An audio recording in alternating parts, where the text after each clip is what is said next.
Let me clear my throat. Oh God, that's horrible noise. You ever heard a podcast that someone does that? That's horrible.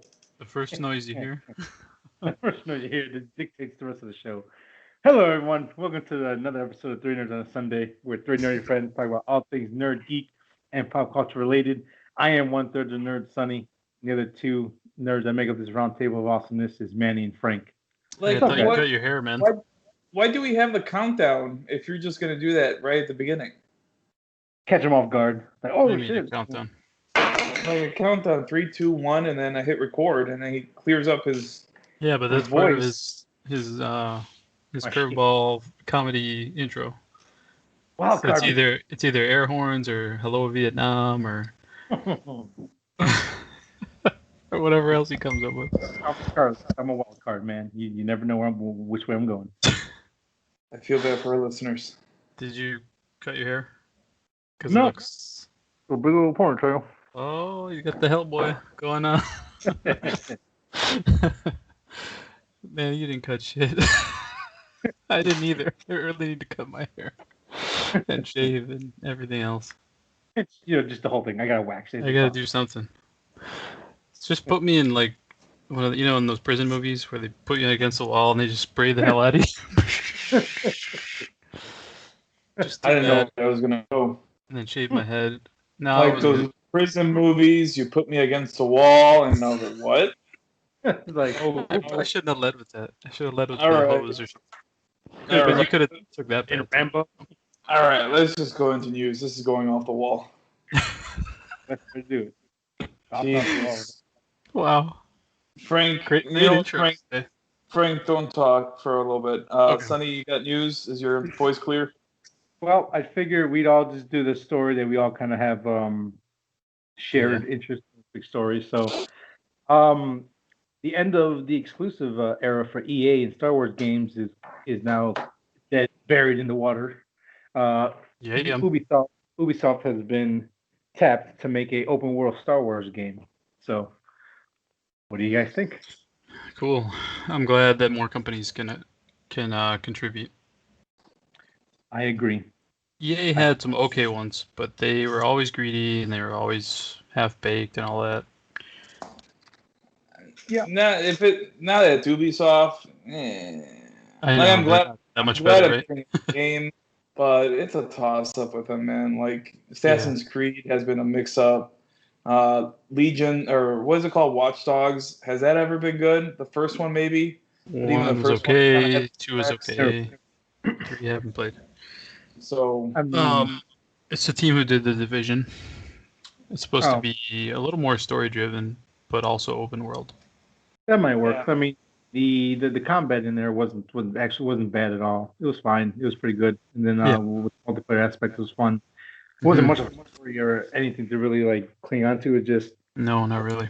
area, kill this thing, grab this thing, get out. So if they Yeah. put more story behind it, yeah, I would be okay to see what they can do. I mean, again, at this point, everything's speculation, but like it'd be cool to see like a bounty hunter game, the one that they've always promised, some kind of squadron game in that kind of style. I think it'd be really cool. So Yeah, just more ideas out there. yeah, especially after the whole Battlefield 2 stuff, that really rubbed me the wrong way of just like how long it took for them to finally make a good game when they could have done it in the first place. Battlefront. I'm sorry, Battlefront 2. Yeah. That's debacle. Copy paste too. Yeah, the whole thing. The whole stuff. It's a Yes. fun game though. It did turn out to be fun, but Yeah, it's fun now. Finally, it is fun, but that whole meme that they got attached to it, with the Very. whole you're gonna find pride and accomplishment spending 200 hours to unlock Darth Vader. Yeah. It's like, yeah, no, we're not. nothing, sir. We're just But, gonna be yeah. pissed. It's good to see that they're gonna open up to other developers and teams and companies and see what they can do. They might be able to produce some really good games moving forward. I'm pretty sure EA is not out of the fold completely. They'll probably have them do some more tempo games, but now Yeah. that it's open to other people, I think we're going to see some really good stuff finally come out from the games because Mhm. games had a really good run and then they downslide and a good game here and there, but we'll see where it goes. Yeah. Cool, Oh, And I'm then glad. around that time when they announced that, they also announced that Indiana Jones is getting its own Mm. game Yep. from Yeah. how do you guys pronounce the Bethesda. company? Yeah, which is also owned by Microsoft. So it'll be interesting if this is going to be a Microsoft exclusive, Xbox Yeah. exclusive, or if it's going to be open. We shall If it's see. exclusive, go ahead and have it because I have Uncharted, so I really don't need an Indiana Jones game. I don't see how they're going to surpass it. Yeah, Well, see. never know. But we'll find out. Yep. But they said it's really early. It's going to be years for that game. Oh, sure. So that means we might not get it. All right, cool. Anyway, let's move on. My piece of news is that HBO Max. So you guys remember the Gotham PD series? Gotham Central? Oh no, No, that's not what it's called. no. So this is the show that will be coming out that will be connected with the Batman, and it's going to be on HBO Max. Mm. Yeah, I remember. Unfortunately, one of the main things that got me excited for this was the showrunner. If you guys remember who the showrunner was, it was Terrence Winter. Don't know who he is? Well, if you watch Boardwalk Empire and you liked Boardwalk Empire, that was the main guy behind it. Mm. Unfortunately, he has left. I couldn't see why he left, but now Joe Barton will be the exclusive producer and showrunner for the upcoming series. Maybe you guys have watched some of the stuff. I think he's mainly on BBC, but he's done. He Joe previously Barton. created Girl slash Haji. I don't know if I'm pronouncing that right.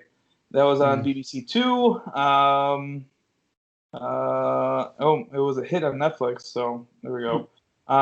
The Ritual, a horror film that premiered on Netflix in 2017. I feel like you saw that, Frank. Yeah, it's one of my favorite ones. I like it. Okay. Well, that's good.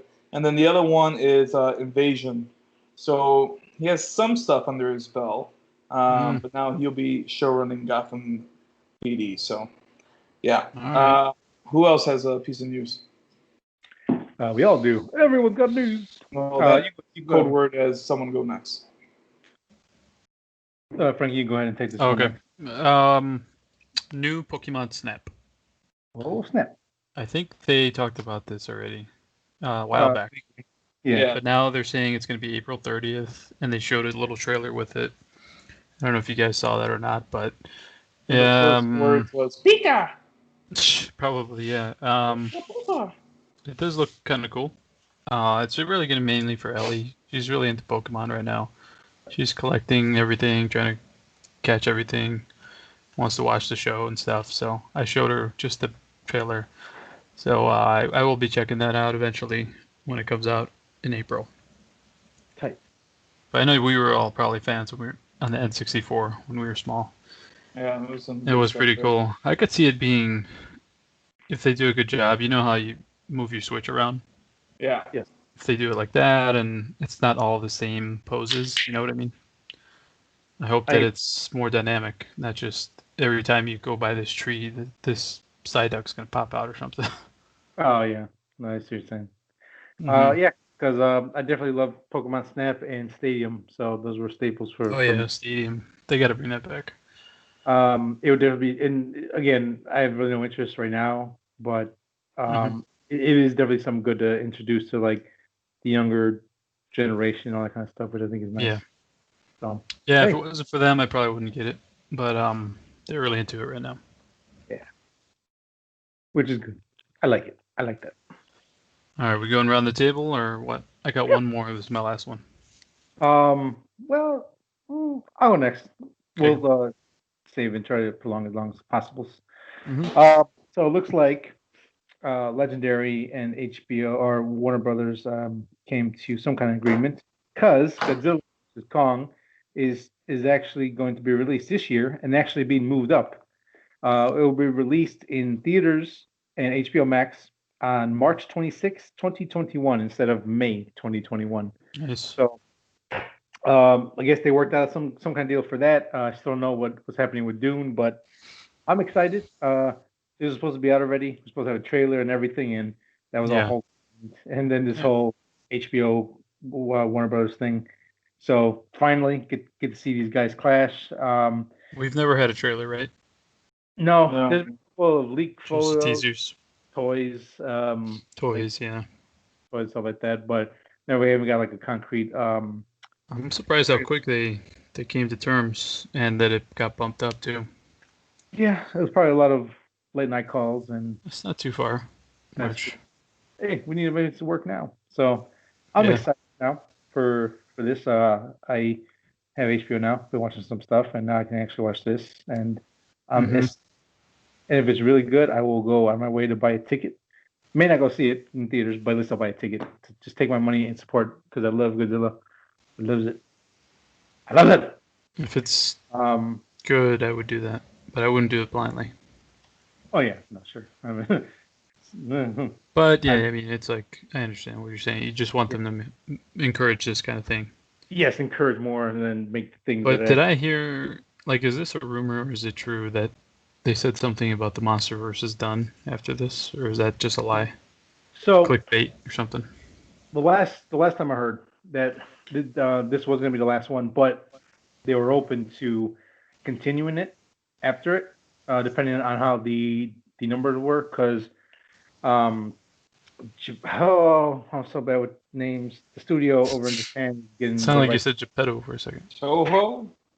Toho? Yeah, yes, Toho. Thank you. Yeah. They're getting back the rights to like make a Godzilla film, like the old school proper one. Okay. So they're gonna start making movies over there again. Again, there's still open the possibility of crossover here because we still have the live action Gundam film that's in the works to be released. This Legendary being bought out by the Chinese company, forgot who, but has been the best thing for me personally on a nerd level. Oh, Because right. now they're just making things for like me, and I appreciate it. Thank you. I love you guys. There's one company out there still fighting the fight. Just please don't turn around and find out that you shortchange your people and abuse them and stuff like that, because then I'll be crushed. But hopefully it never happens, because that's all. Oh man. Keep making more Let's stuff. hope. So, All yeah, right. excited. Well, good I feel, news all around, man. I can't yeah, wait. I want to check this out real bad. I feel like we all want to see it. Maybe Yeah. not equally, but it is something we'll definitely check out and talk about here for sure.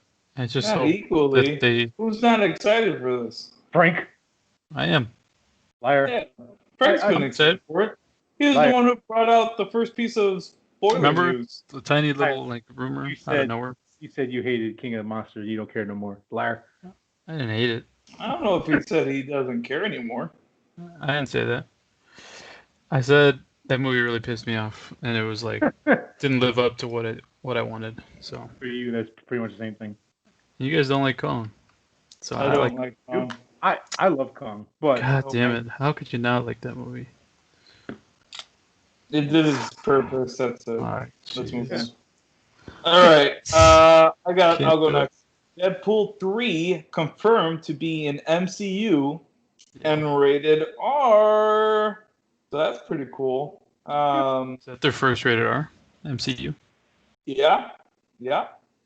Hopefully more. Moon Knight, Blade, RR. should be. Oh yeah, that's another thing. If this is rated R, Blade has to be rated R. Yeah, man. It's got to. I don't know.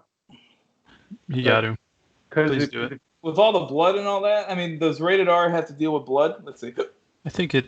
Yeah, depends how far you go with the gore. Nowadays, I think so. Yeah, like blood and just even saying like certain swear words more than once, like it gives you R. Like you say the F word twice, that's automatically. I think you get away with not saying F word. No, I'm saying, but like so. Oh yeah, standards but have it's like definitely got more strict over the years. it's like you could say it once. It's like Once, fuck that. No. It's like oh okay, he said it twice. Now it's R. Yeah. It's like what? Yeah. Whatever. I learned that from Get Shorty, I think. And then Feige was saying something about Reynolds that he's very impressed by him and everything. He said that he's pretty busy though, so he's kind of like reviewing stuff right now, script or something. Yeah, that's what Treatments or whatever they're reviewing. But yeah, it's still early. I mean, they're planning everything out. Yeah, so that'd be interesting if this kind of does a landslide for the other ones. I don't think we're gonna get too many It rated could be R's. funny though.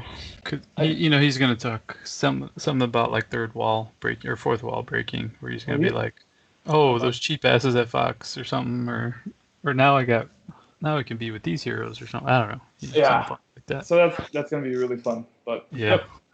I would kind of like to see him like have his own movie Swear, and then he does a crossover, and they like rape him out, and he just goes on a big one. Why They try to censor him and stuff. but not the movie. That'd be fun. Yeah, if there's like a part like that. Yeah, They could do a lot. I really want to see it. I'm glad they let him continue. Yeah. So But I think they said his movies were like the highest grossing R movies in a very long time. So yeah. they're like, dude, just keep doing what you're doing. hey, might as well. We'll see it. That's a franchise I wouldn't mind seeing like a fourth one even. Keep going. Well, let's see how the third one goes first. Yeah. All right, man. All right. Take it easy. All right, Frank, go.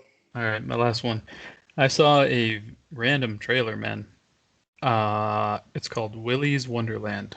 You guys heard of it? No, but I'm interested. It sounds really I dumb. have.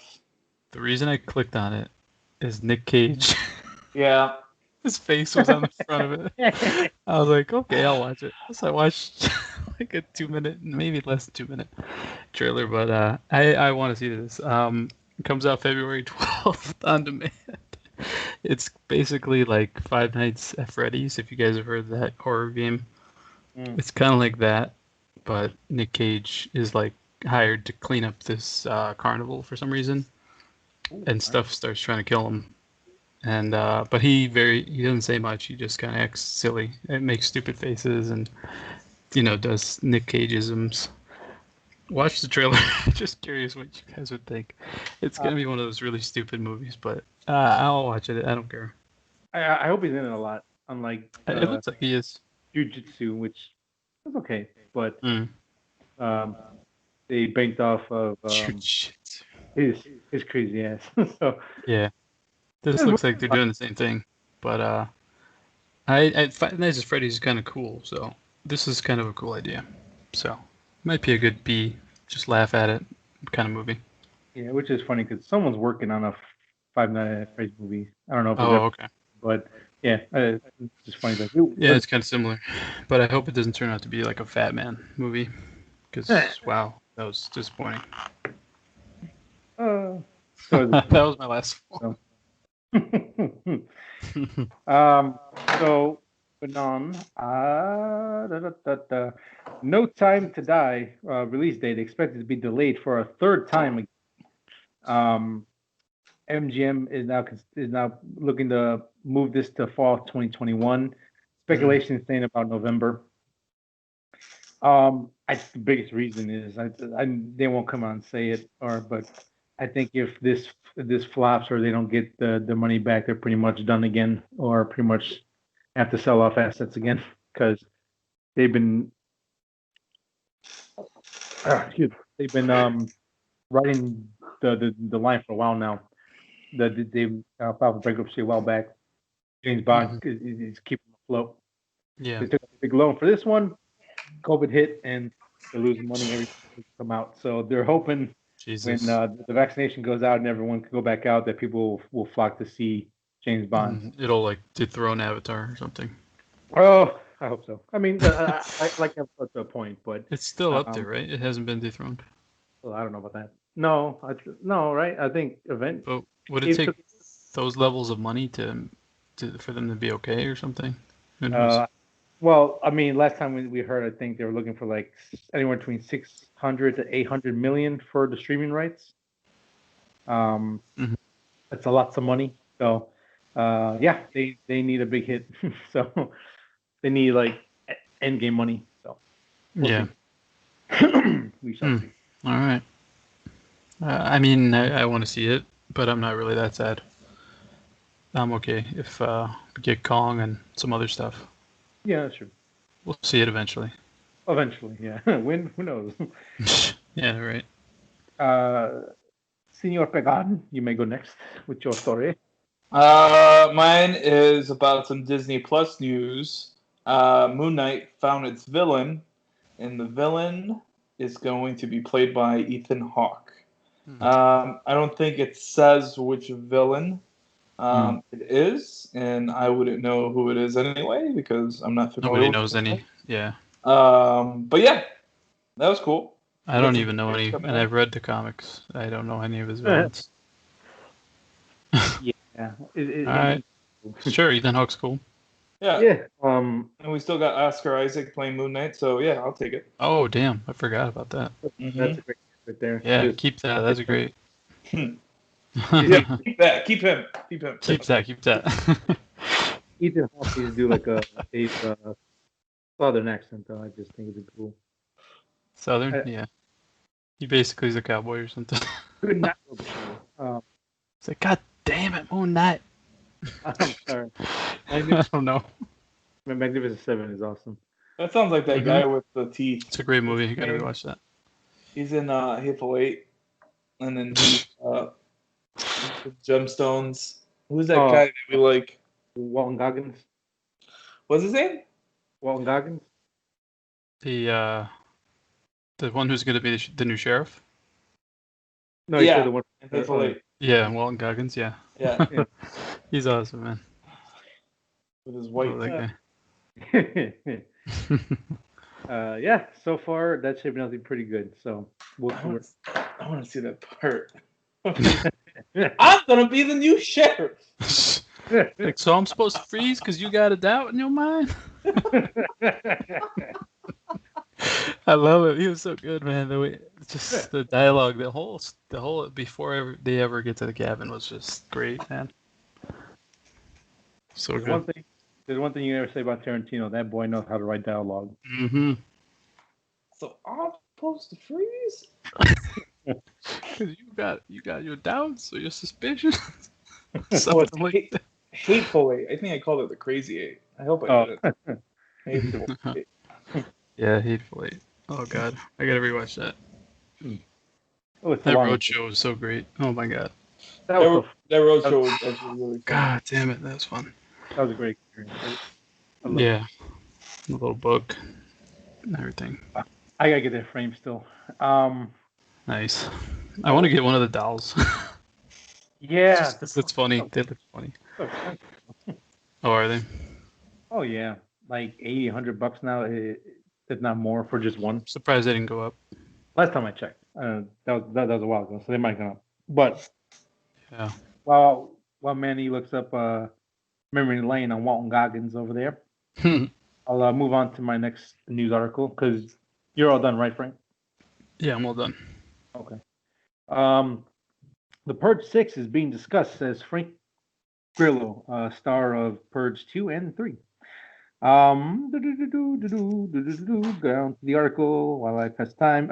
He reached out to me not too long ago about Sebastian, the producer, and they're like, what do you think? And I'm like, what do you think? And they're like, well, we talked Universal, and we'll see if Leo Barnes is in the next movie, and if we can come up with something great. I said, I'm in. I'll do it in a heartbeat. So apparently the producer of The Purge has been talking with as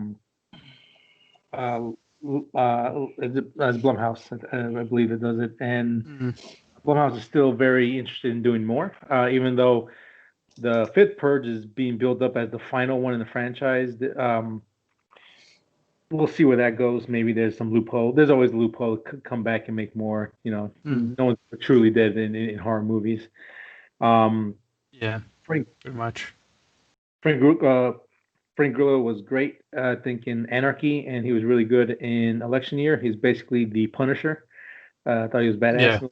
Yeah, he was good. I'm also a big fan of him, too, so I think he's really good at action stuff. If you haven't seen Boss Level from this year, check it out. It is actually a pretty fun movie. But yeah, this is a franchise that I thought maybe would die after one or two movies, but after a couple seasons of a TV series, you got 4 movies, a 5th one on the way. I'm all in this franchise just because I don't think they've reached the potential yet. Because I mean, this is basically whatever type of horror movie you want it to be.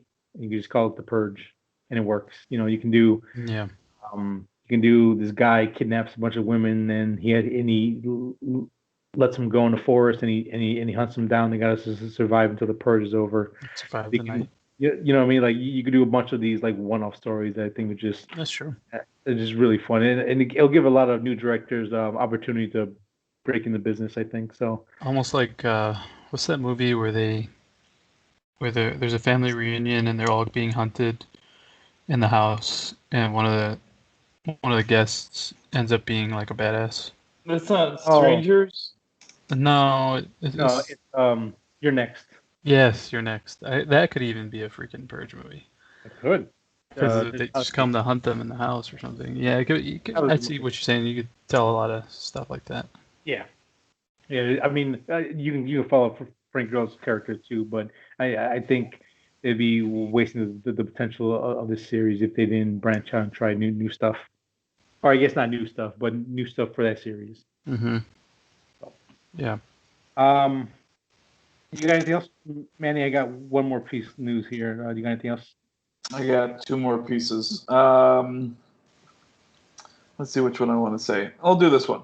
Chris Evans returning to Marvel as Captain America. This is supposedly. It's not, I think Chris Evans tweeted something out saying news to me. So I just thought it was interesting that he said he wasn't going to come back or that he's done, and then this is coming out. So I think it's going to be a one-off. I think it is going to happen, but it's going to be a one-off, and we'll see from there. Right. What do you guys think about that? Yeah, it just depends what they do. Yeah, if it's a one-off thing to move a story or a plot along or something like that, it'd be cool to see him back. But yeah, I don't know. It just ended perfectly. The last scene of Endgame and him getting his end was like that was perfect. Walk away. You don't have to come back. Like he was at beat. He got his dance and he gave away his shield to his friend and everything. Yeah. But no, I mean I wouldn't mind if it's as long as it's not like he's back. Like he's like, oh hey, Falcon, give me that damn shield back. I'm back. Yeah, you know what I mean? I'd be like, hey, what the hell? Well, I'll be double dog damn. I can't really put it louder because I Major Marquez, how you doing out here? It's like, what are you doing together in this cold or something like that? He really is good at that. I'll be double dog damn. And then they get mad at him for talking crap. He's like, oh, you got me talking politics. I didn't wanna. God, that's funny, dude. Now you got me wanting to watch it. Oh my god. Double dog damn. Him and too funny. Samuel Jackson have chemistry on screen. They really do, man. Yeah, they were good. They were good. And then you got Kurt Russell in the background too. She. Yeah, he was awesome. They were all awesome. Yeah. Even Charming Potato. So. Kurt Russell's awesome in this. Yeah. Oh yeah. That freaking raccoon in his face. Fast on your face, man. That is quite a beard. Oh yeah. It's not even a beard, just face. I'm a new sheriff. So I'm supposed to freeze because you got your down. I'm trying to get to that part. All right, Sonny, say your next piece. All right. Mass Effect Legacy Edition Remastered Trilogy rumored to be released as early as March 2021. This is up speculation of a couple of leaked trailers and articles that came out overseas. A lot of people speculating that both of those trailers and stuff had the same similar release date. It was March. Is that Daisy what's her name? Daisy Damagoo. Who the fuck is Oh shit! Oh man, I might go back to the movie. He's like, what did that sign say in what was it her name? In Missy's parlor or whatever? I'm not gonna say it out loud. Like, no dogs, no Mexicans. Something like that. It's like, so she Uh, leave you running this place? Like, I don't think so. You calling me a liar? Y'all having a bounty hunters No. picnic? Never mind. All right. You All gotta right. put The two next, nails in the board, damn it. I low key, that was my favorite scene. Every time someone came through, you gotta close the door. No, you gotta get the nails. Nail the door. Nail it. and I fucking I love No. every time that they got close. That door's a son of a bitch. Odie or whatever his name is. All Or right. O'Day, I don't know. I forgot his name. But getting back on track real quick, Yeah, we my should bad. do That was too funny. a watch along on that one day because it's great. Yeah, we should. Yeah, so Mass Effect has been being rumored to come out March 12th, 2021 for Xbox, PlayStation 4, and So with next a gen version or no? up conversion to PlayStation 5 and the new Xbox as well. Did So, they say the price yet or no? they're speculating for all three games with all the DLC and everything. They're probably thinking a flat $59.99 Probably, for, yeah. for everything. I'm gonna have to skip it as much as I love it. I got too many games right now, You play I need to buy it. and I can't. How could I ever play this again? I don't know. I don't know. You probably should. I mean, I you don't have won't do, but cool if you did. so So March maybe. We'll see. yeah, hopefully. Yeah. Give me what I want. Give me. So that's it for me. That's all the All news I right, got. cool. I got no more. Manny, you got?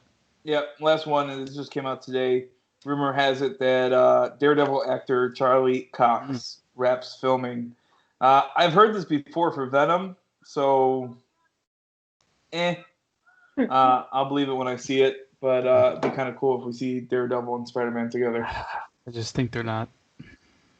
I mean, that's a lot of things happening in that movie. Holy shit. The way they canned it, and they're like, what value does this? I don't know. Unless they're planning something with Daredevil. It's not really a lot because really I think it's going to be just real quick A scene, cameos. right? Yeah. Yeah, real quick cameos. He'll show up. We know who he is. If He Tobey needs legal help or something. Whatever. Yeah, if Tobey Maguire and Andrew Garfield really show up, it'll probably be real quick just to see him when he's passing through the multiverse and you see them like fighting. That's what I think Such it a might be. tease. That would suck. It won't be anything big. That'd be even worse. No, Wouldn't it be cool though if all three of them wouldn't teamed up to deal with something? That would be cool. Yeah. Yeah, I mean, for like 2 That seconds. would be cool. That'd be But- it. because I mean, if That's you- a dream, man. I mean, if you're gonna do it, just pull the trigger. Don't be like, oh, it's a 10-second cameo. Haha, we out. Boom. Or Like, no. just, oh, here's the voices of Qui-Gon Jinn and Ahsoka. It's like, what? That should Fuck have outta been here. Scorsese. That's ridiculous. I'll be happy if it's a 10-second cameo, like because I would everyone. take that over nothing, I guess. Everyone's saying, "Oh, there's too much going on and all that." No, it'll just be real quick cameos. That's what I think it's going to be. Poopy We'll cut. go from there. We'll see. Yeah. We'll see what happens. Okay. So, I hope it. I mean, I hope at least half that shit is true. Well, that's the end of my news. Okay. and I guess we're all out of news. I guess that's the end of our news section. So, let's move on to our usually our favorite part of the program, Nerd Outs. We got Nerd Outs? I'll go first. Yeah. I don't Go ahead. really have anything. Okay. All right. So I'm trying to go with The Last of Us, but I'm at this part in the game. I think the whole game I'm just kind of trying to push through, and Yeah. even though I'm not trying to look for supplies, I'm looking for supplies, and that just makes the game 10 times longer. Yeah. I don't really like where I'm at. Like, I could live with it, but if this is the reason why a lot of people are kind of sour on the game, then I can You can understand kinda why. Mm-hmm. But yeah, you don't. Well, I'm not gonna say anything. I would say finish it. It's Oh, worth finishing. I'm 100% gonna finish it. Yeah. It's not gonna be like God of You're pretty War. close, actually. Yeah, I think I am too. I'm Yeah, on you are. day 2, part dos on Seattle. So Okay. Yeah, you're far into it. Yeah. we'll see how it goes with I that. think less than 10 hours, I think. Something like that. Well, I'm already 20 hours in.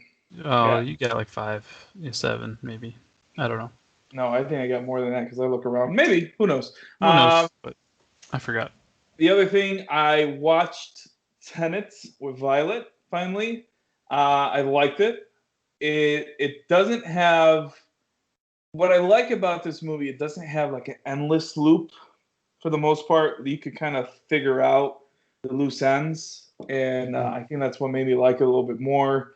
Cool part about this movie, Violet and I probably talked about it more an hour later, and then we pulled up videos on YouTube to figure out if we were right, fun. What we're thinking about, which was pretty cool. I'll talk about it more on our list segment because it did make the list. I did watch this other movie with what's this guy's name? Tom Holland. Let me see if I could find the movie. Maybe you guys know it. Yes. And that was depressing, dude. It was super depressing. It did not make my list. I asked Violet. Good movies, long and depressing. I showed Violet my list, and I was like, "Where would you?" And I made her make them, but she didn't watch 2 movies out of my list, so it was like 1 through 8. Yeah. And I asked her, "Where would you put this movie?" And she was like, "Maybe number 6." And I would give it a rating out of 10, possibly a 6, 6.5. But it was depressing, dude. It was way too depressing. I know. It was, wow. Goes great with Last of Us Part 2, doesn't it? Oh, my God, dude. Last of Us Part 2, I would probably say this movie might be a little more depressing, but The Last of Us Part 2 has some depressing moments in it. Like, bad. Yeah. So, but other than that, nope. About it? But, yep. Nope. All right. Cool, man. Very cool. I'll go next. Okay. I'm not out. Didn't do too much, but I did catch up on Rick and Morty. Watched season 4 of Rick and Morty on HBO. Did you like it? I liked it still. How many episodes is that? Because I know, like when I stopped, there was only like 4. There's like 10. I think there's like 10. Oh, okay. They did a lot more. I want to say 10. I could be. Yeah, I think it's like 10. I'm really starting to hate a lot of the characters. I'm not a fan of Dan Harmon. Like his writing and his shows have been pretty funny so far, but it's just so. I mean, the whole point of the show is nothing matters. Literally, nothing matters. So, I view on everything. Right. Rick just like there's like one episode he just it really lays into that. Big fucking dick. Yeah. Yeah. Summer's getting on my nerves. Beth is really pissing me off. Jerry's funny, but it's because he's the butt of every joke. Morty, I still like Morty. He kind of keeps it grounded for me. There are still really good episodes in here that made me laugh. There's 2 episodes, the heist, and I think it was like the time train. Kind of similar ideas. To me, they didn't really work that well. They had their funny moments. They're pretty funny, but I was just like, I don't think you need this episode here. Without saying anything, did it ever pay off that one episode where everybody lost their minds? Like there was like an evil Morty, and there was like it was just like an epic episode. I don't know if that was season 3. Oh, the Rick Lantic experience. The Rick Lantic. Trying to remember. Is that the only thing about? I think, yeah. The one where he like takes over the. Oh, the Rick Cherry and Morty date. Yeah, that's what it's called. That one. Not this season. Probably not. But. And he's gonna keep going with this. They said. I mean, last time we heard, I think they were renewed for like 90 episodes. Oh Jesus. They made another show from the other guy, who made a show too. It's on Hulu. Oh, forgot the name of it. I watched a few minutes. I didn't really feel like watching it more, but it doesn't mean it's not good. I just didn't. Yeah. But for this season, I stopped at the snakes. I really didn't like the snake one. Like I don't know why. That was kind of funny. I liked it. I thought it was stupid enough.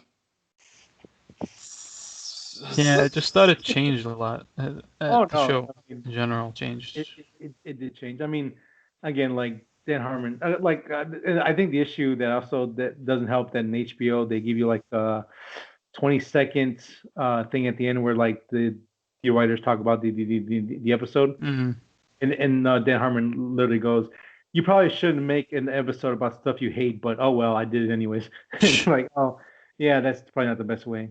But this season just doesn't. It, season 2 and 3 were able to balance like these serious moments or like Yeah. points with a good humor and a good cool concept. Yeah.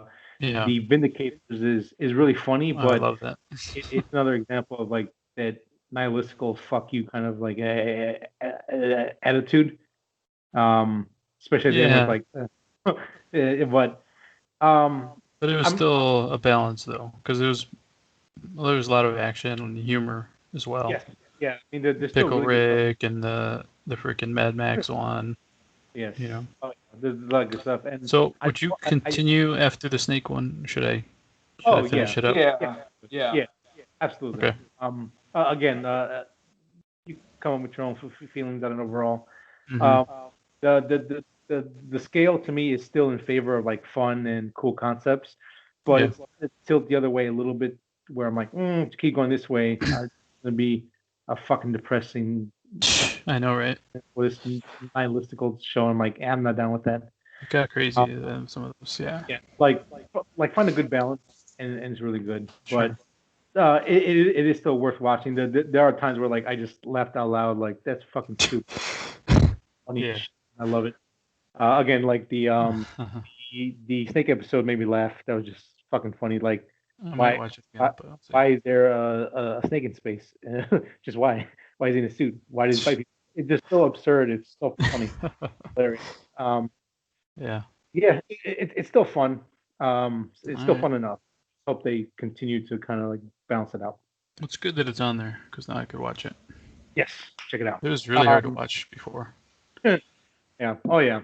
It's like you had to go on the Adult Swim app, and then that thing works like garbage, and Mhm. it was only there like a week after it aired. Yeah. You, So- you don't watch it. Yeah. And second thing I nerd out on, I only watched the first episode of the last season of Samurai Jack, which is also on HBO. Mm-hmm. Man, the Wait, image, you mean season 5 or what? yeah, the last season, which is Oh, okay, yeah. That Right. thing is incredible, man. so I've only seen the first episode, but man, the image of this thing is kicked up. And if this was like this the whole time, oh, just shit. Mm-hmm. Ooh, it's so good. I mean, it's like what? Season 4 ended in like 2000? Yeah, yeah. Oh, 3, actually. Oh, 3, close enough. That was a long 5. time. Or, yeah. Yeah, the action, because I don't know if this is like hand drawn anymore, or like if it's a mix of that, or they went towards a different style of making the episodes. But Yeah. the action scenes just look better. It's cleaner. Oh, yeah. Like I said, the imagery, like it just blows it away. So Samurai Jack has always been good at visual storytelling. Mm-hmm. Yeah, Jack doesn't really talk a lot. No. And there's episodes in the past where there's no dialogue at all. It's just Yep. scenery and action, and it all like someone. I think someone was really inspired by the old Japanese films, samurai movies. You can really tell, like, Oh, yeah. like in the old samurai movies, nature and wind had a purpose, and it was his own character in the background, and they definitely used that to affect in Samurai Jack. It adds to the mood and everything. Yeah, it's this is absolutely gorgeous. I would love if someone did like this type of animation with like a little more serious tone with really cool action. Mm-hmm. I think it would be like one of the best action cartoons out there you could ever watch because Yeah. Well, it's just, I love it. But I watched it back when it aired, week by week. Mhm. So it was a hard wait, but it was definitely worth it. It's good. Yeah. His other animation is on HBO Max as well. It's the dinosaur one. I think it's called Primal. I'm gonna check it out. It's similar, where there's not really almost no dialogue. It's all visual storytelling, and it's kind of cool actually. It's just a Stone Age guy and dinosaurs. Nice, like Cadillacs and dinosaurs. I love that show. Good old Cadillacs. I will watch the rest of it. Yeah, I want you to finish and tell us. And I what you thought. will come back and talk about that on my next nerd out next week. But Cool. Besides that, just playing Cyberpunk still. It's one of the most fucked up, awesome games I can play. Well, like Like, how do you mean? don't get me wrong, has a lot of problems, a lot of bugs, all the issues, the shit that Mhm. the frame rate drops, the crashing, Yeah, but the dialogue, writing, I know. story, the action, the gunplay, it's all there. Like there's a basis for an awesome game, which is still fun to play. Mhm. And I know once the patches come through and everything, it'll be a better game. But you can't let them slide on that because we saw it happen with Bethesda when you let the shit slide too long, bite you in Yeah. the ass. Fallout 76. Yeah, so, Yeah, but man. and I think they got too ambitious what they wanted to do that they had no idea that it was going to be all this work to get it done. Not to justify it because they did the owner or board member, I don't know what his title is, of C Project Red came out this week with like an apology video stating, so here's our defense. We're so sorry. We're going to try to do everything we can to get this right. We messed up, so on and so forth. Um, but the basis for an awesome game is here. If they can just, I don't want to say model themselves after Rockstar, but if they can do what Rockstar does, promises what they give you, and actually deliver an awesome game, they can knock it out apart in the future. They have a lot to earn their trust. They lost a lot of trust. A lot of people's trust has Yeah, man. weaned not weaned on them, but it has definitely decreased. But I think if they pay attention to what they did, even with Witcher 3 from other mistakes, they carry all that shit over, and actually the next project, whenever it comes out, I think they can win back a lot of people. But yeah, again, it's one of those weird anomalies. It's a piece of shit game, but it's also a really fun, awesome game at the same time. So, Yeah. Um, if they would have said that, if they wouldn't have said everything they said about what the game would be, yeah, I would have liked it more, and I wouldn't have been as disappointed. that But they is just made it seem like it was the next coming of Jesus for open world games. So I couldn't forgive that. And then the way it was crashing, I just got my refund and left. So yeah. I did enjoy the story parts, man. They were really cool. Like you said, dialogue was good, and I was having a decent time. As soon as I started exploring the open world, I was like, wow, Hmm. everything was sucked out of it. All the joy for me. So I just got out. I took my refund. I left. Yeah. So I don't know if I can really ever come back. If it's eventually when it's $10 in 7 years, yeah. But until then, no. Yeah, that's probably the best way It to just really pissed me off. I was just like, man, it was just like the last kick in the ass for entertainment in 2020 for me. So I was like, nah, screw these guys. They really pissed me off. Yeah, it's justifiable because they fucked up big time. They did an apology video today again.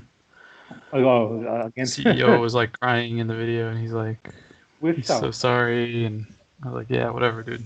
Which Give me my I'm money. really surprised that Sonny kept the game, and normally you're big on voting with your money, and you just let this one slide. well, yeah, I mean, yes and no. Like, I agree. Like, they fucked up big time. It's bullshit. Everything they did is absolute garbage. Lies, man. But the game, like, they have an idea what they're doing. They got a big head. They fucked up, but in the basis of all the bullshit, it is actually a really good game. They definitely Yeah, are. when I stuck to the story, it was. I will agree with you there. Like the side missions are incredible compared to a lot of games. Like I just did a mission where I'm supposed to kill a guy, and the guy's in the truck with me. They end up killing him, and I'm on like a whole new story arc with this Uh huh. prison and the media and all this kind of shit. Like it, like their storytelling and making these side missions mean something with their own little story attached to it. Mhm. They know what they're doing.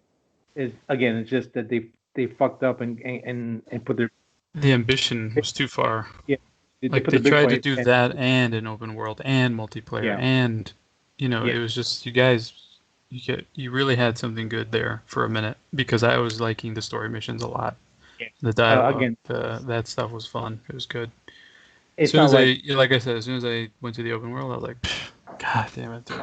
It was crashing for me every 30 minutes. It would full hard crash yeah to the yeah dash. So I'm like, There's no way I can do Like, this. it's not like No Man's Sky where like it like even when it came out, the game was the bare bones, nothing of just shoot, collect things, and walk around. Like it was what they promised was nowhere even anything that they even were. It didn't come close. Then I don't know if he was lying the whole. Well, obviously he was this whole time, but Yeah. what they're trying to do. But this one, they actually tried to do something. They reached for the stars and they crash and burn really bad. But Yeah. A for effort, but they should not be forgiven for it. They should definitely be rung through the ringer. Take your money back if you want it. Tell them go fuck themselves. Mhm. They deserve all of that 100%. Sony still hasn't put it back on the Yeah, store. no.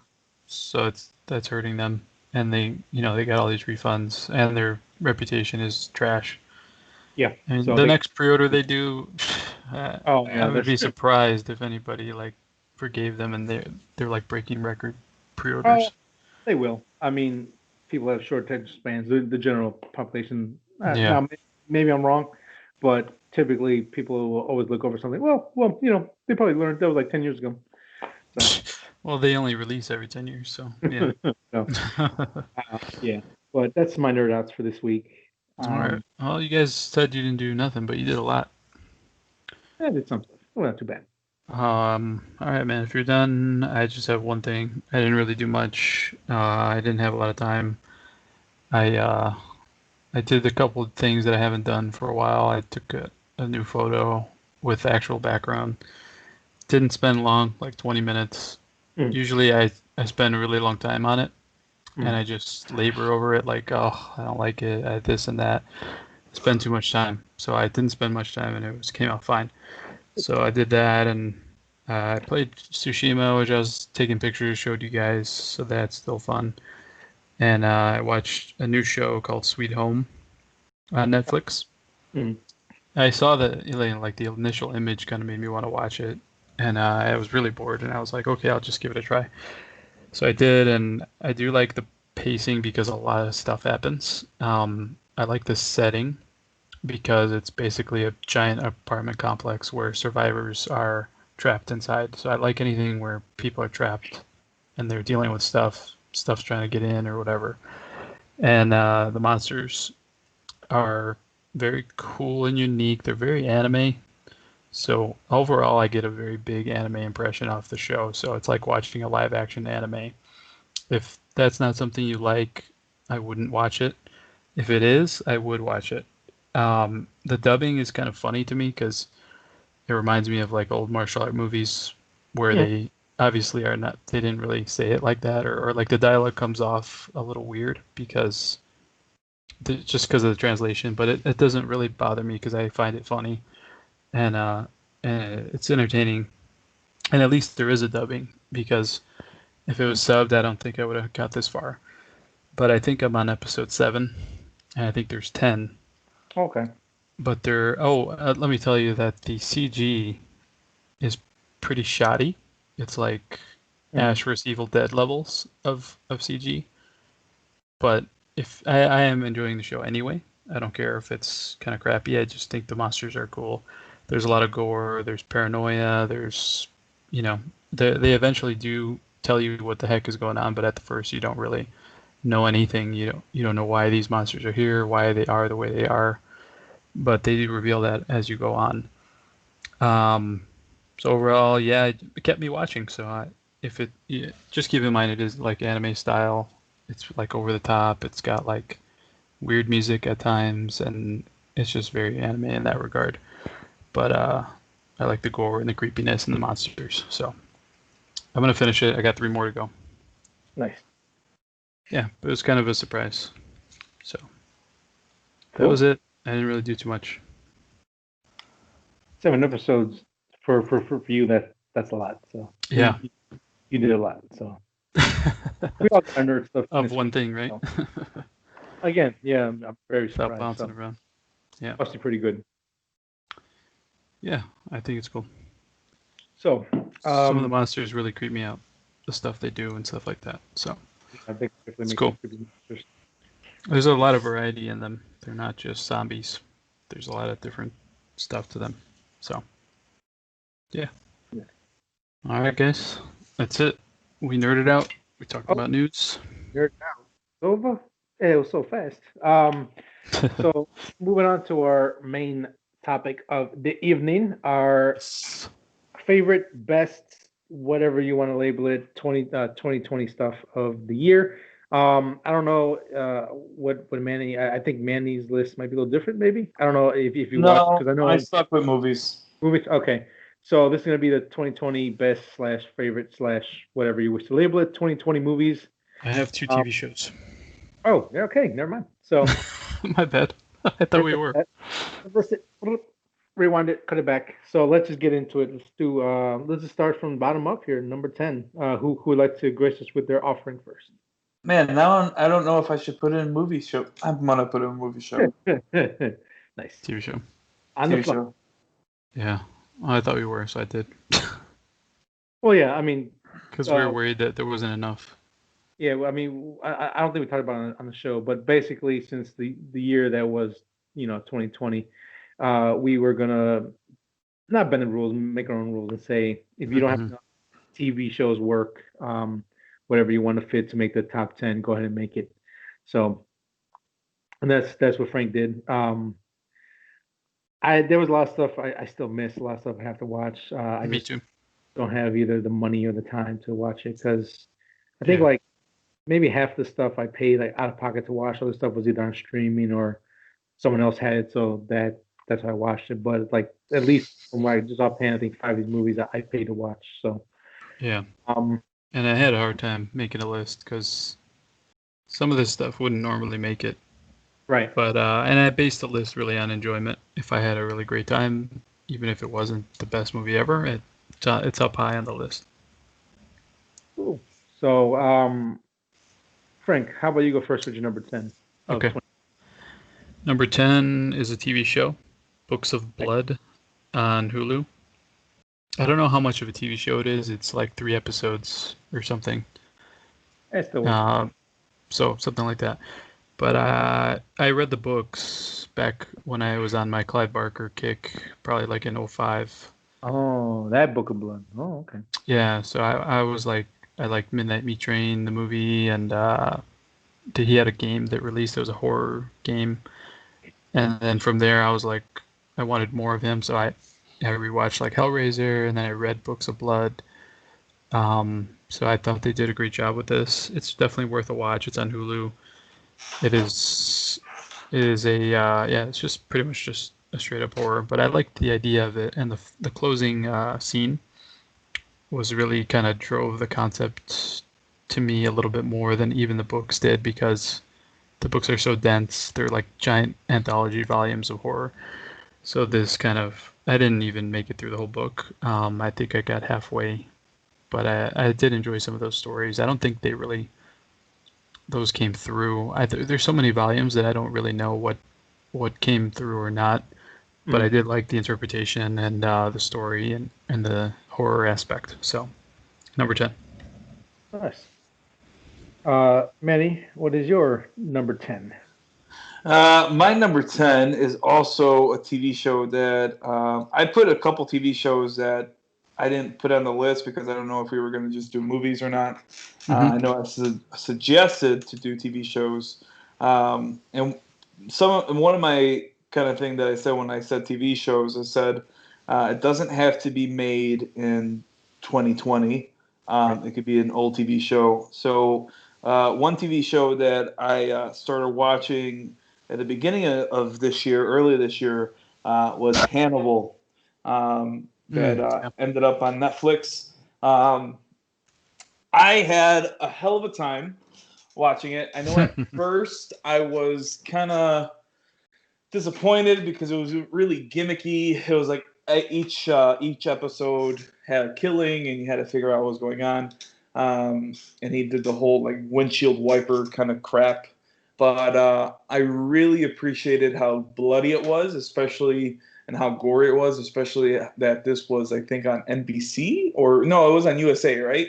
Uh, I think it was NBC. one of those two, but something Yeah, you wouldn't think they would have this level of stuff, yeah. bad stuff. So I really appreciated that, and it made me fall in love with the characters, and made me more interested in the characters again, like Hannibal, which he is played by Mads Mikkelsen, which his brother. Did we say this? I didn't know that was his brother. His brother is playing. Oh no! Why did I not say this part of the news? Yeah, who is he playing? Oh no, Star Wars. He's playing Thrawn. Oh yeah, there you go. Thrawn. I don't know why I didn't realize that. Yeah, I shared it with you guys, and I didn't put it as part of the news thing. That's right. Yeah. So yeah. I don't know much of him. That's why I didn't. I also liked Hugh Dancy in it. He plays Will. He was good. I think the whole story was pretty well done. I like that it touched on the early years of Will and Hannibal, and then it went into a little bit of Silence of the Lambs. No, I'm sorry, it didn't do Silence of the Lambs. It did Red Dragon, which was still pretty good. It did Hannibal, the movie, or the storyline of Hannibal, the movie, and then it's missing Silence of the Lambs, which is rumored to be the next one if they start it up again. So, but all in all, I think it was one of my favorite shows that I picked up, especially during quarantine. Yeah. So nice. Yep. Yeah, it's a great show, man. Very cool. All right, Sonny. We're all waiting. What's number 10? Booksmart 2. Oh god. We're gonna do it. I'm binged right now. Number 10 is Let Him Go. I talked about it last week, so I won't harp on it too much. But Tom Hanks, right? I keep forgetting what these are. No, it wasn't with Tom Hanks. This. Yes. I want to see this. This is an old school style Western, takes place in the 50s. It's a slow burn, but the chemistry between Diane Lane and Kevin Costner really work. You really feel the performances, and the story did its job where you hate the villains so bad you want them to like just get theirs. I mean, as soon as the guy from Burn Notice and Sankario, he's one of the main actors. He's also a really good actor, and he's really like sleazing this thing. The whole bad guy family in here, just as soon as they're on screen, you just hate them and you want them to get theirs. It kept my attention. At first I was like, okay, this is gonna be one of those slow, quiet movies. Okay, whatever. But it turned that corner, and I thoroughly enjoyed all of it. If you're into westerns, highly recommend it. If you're not into westerns, avoid it at all costs, because this won't change your mind on that at all. That's my number 10. Let Him Go. Cool.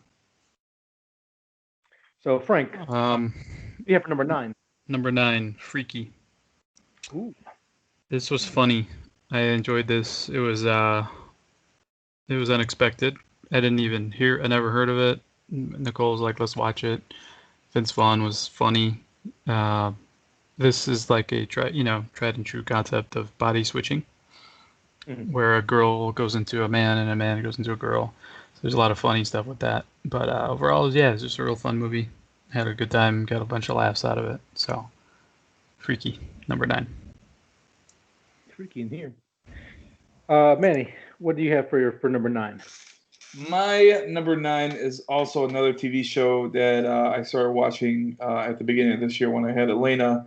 And just like Hannibal, I started and ended, so I completed it. This one is called Peaky Blinders. And you have to always say it, Peaky Blinders. Peaky Blinders. Have you guys watched this show? I love it. I tried. I don't have time, but... Okay.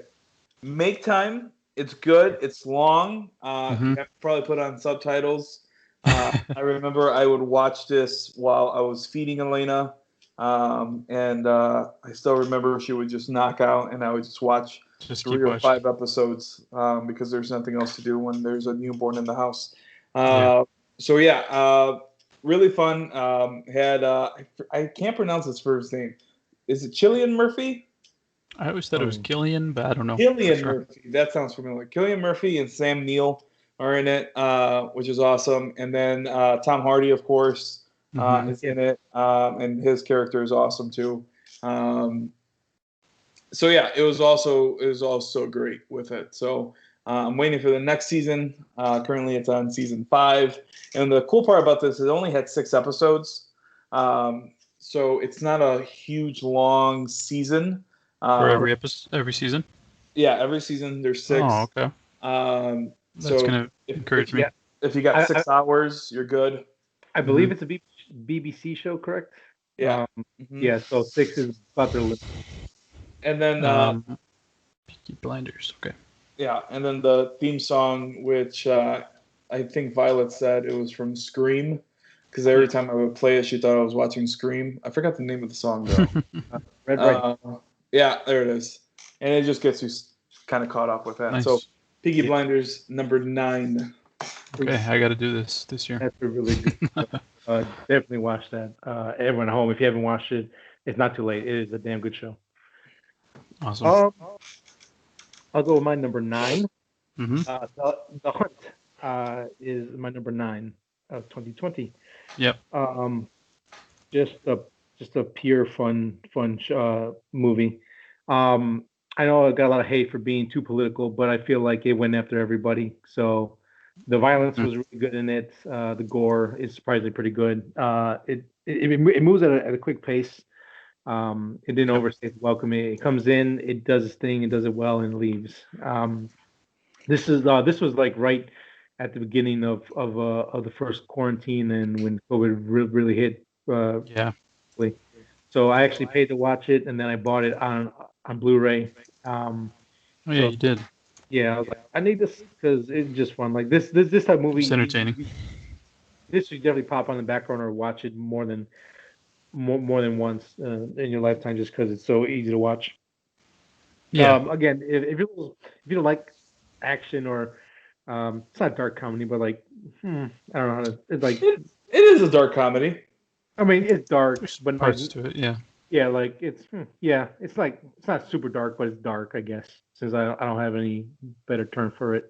If that's not your thing, you can give it a pass. But I love these B movie action genre stuff. I think it's great. And what I love about B movies is sometimes they're better at commentary than like a big budget movie or some kind of fancy dancy art movie. Works well for me. So number 9. Is this a B movie? It's not low budget, and it has pretty big. A little bit. Fans it doesn't have like AAA actors and. Or like the reason why I call it B is because it definitely focuses more on the humor and the action than it does anything else. You probably won't see Tom Hanks in this. You probably won't see Helen Mirren in here or. Like like these classically trained actors or ones that go after the Oscars. This is again Dennis. It's Always Sunny's in here. You got a bunch of like. Oh, I forgot about it. Like again, I don't want to belittle anyone's job, but like B actors and C actors, people that would like they come in and they're like the best friend or the dirty cop or whatever. They're not headliners. I thought it was B as well. Yeah, like the main female is from Glow. That's where she got her big come up, but she's really good in it. Again, it says something without being too heavy-handed, I guess, but it definitely first and foremost is the humor and the action is first. Like that is what sells the movie. That's what gets people to watch it. This is not going to win an Oscar, so this is I would call more of it's a higher B grade movie, but I think it's still a B movie. I don't know. You throw out that term a lot. I don't think this is a B movie because it has Hilary Swank in it. Granted, not in a huge role, but I mean, she's pretty big up there. And I looked up the term of a B movie. It has to be around 80. Let me see. This is an hour and 55 minutes. So almost 2 hours. Basically 2 hours. And then low budget. It didn't seem low budget. And it had some decent actors in it. Granted, the main girl, like you said, was from Glow. But I think this is a little higher than a B movie with that. Let me rephrase it for you. Since you like since everyone calls me technical guy, you're pretty much there with me on the same level. This is more like a genre movie than like and Mm-hmm. things that B movies fall under genre stuff, but the way I classify B movie and genre is kind of the same thing. It's they're not again they're not looking for an Oscar. They're looking to please the audience or to say something, but they focus more on again the action, the comedy, or they focus more on something else besides the actual story itself. It's Yeah, I wouldn't put it as an A. yeah. I'll take a genre movie over a B movie. That's fair. I'll take that one. All right. Am I next? Frank is next with number 8, The Hunt. The I Hunt. liked it. Didn't go that high on my list though. Oh yeah. It was fun. I mean, this is interesting so far. Yeah, I mean, I liked it, but it was kind of a little bit forgettable. Maybe it's due to the real world stuff, but it was a little bit forgettable. Yeah, I almost forgot that this came out this year. Like, Yeah, me too, man. holy shit! Like, I had to where look back at the list. I didn't even. I looked at my list. I was like, "This is not 2020." I was like, there's some stuff. Technically, it's not. Yeah, a lot of it. I was just like, "Huh?" But yeah, that's all. I don't have anything else to add. We did talk about The Hunt quite a bit, so that's my number 8. All right. Man. My number 8 is Wonder Woman 84. I had fun with this movie. I didn't see too many of the cracks into it, as most people saw. Yeah, I just had fun the whole time, man. On Christmas Day, watching this movie I remember when Pedro Pascal, if you haven't watched the movie by now, shame on you because, I mean, it's Wonder Woman and you don't have to pay anything for it. When he had the wishing stone and he wished it on himself, I don't know why I was just caught off by it. Like, oh, that's a good wish. Like that's pretty sneaky. I don't know why. I had fun with it. It's not perfect. It had the same kind of hiccups that most non-Marvel or Thor movies have issues with, and the CGI wasn't great. But I had fun. I had fun with it. And First 2 scenes were really good. Yeah, it almost made me miss going to the theaters because I think we had popcorn going, and either it was this movie for sure when we watched Tenet. Viola was like, "How did you make this smell like a movie theater?" I'm like, "I just popped popcorn." It was one of those things. But yeah, Wonder Woman 84 is number 8 for me. Cool. Nice. All right. Sonny, 8. My number 8 is Extraction. That came out on Netflix. That's a damn good action movie. That's all I can say. The story is very, very basic. They gotta get this kid from point A to point B. I mean, it's just on a simplest form. That's what the movie is. Just get the kid from point B, and action ensues. This is another case of where like they let the stuntman make the movie, and it really shows that they definitely understand action and know how to film it and pace it out.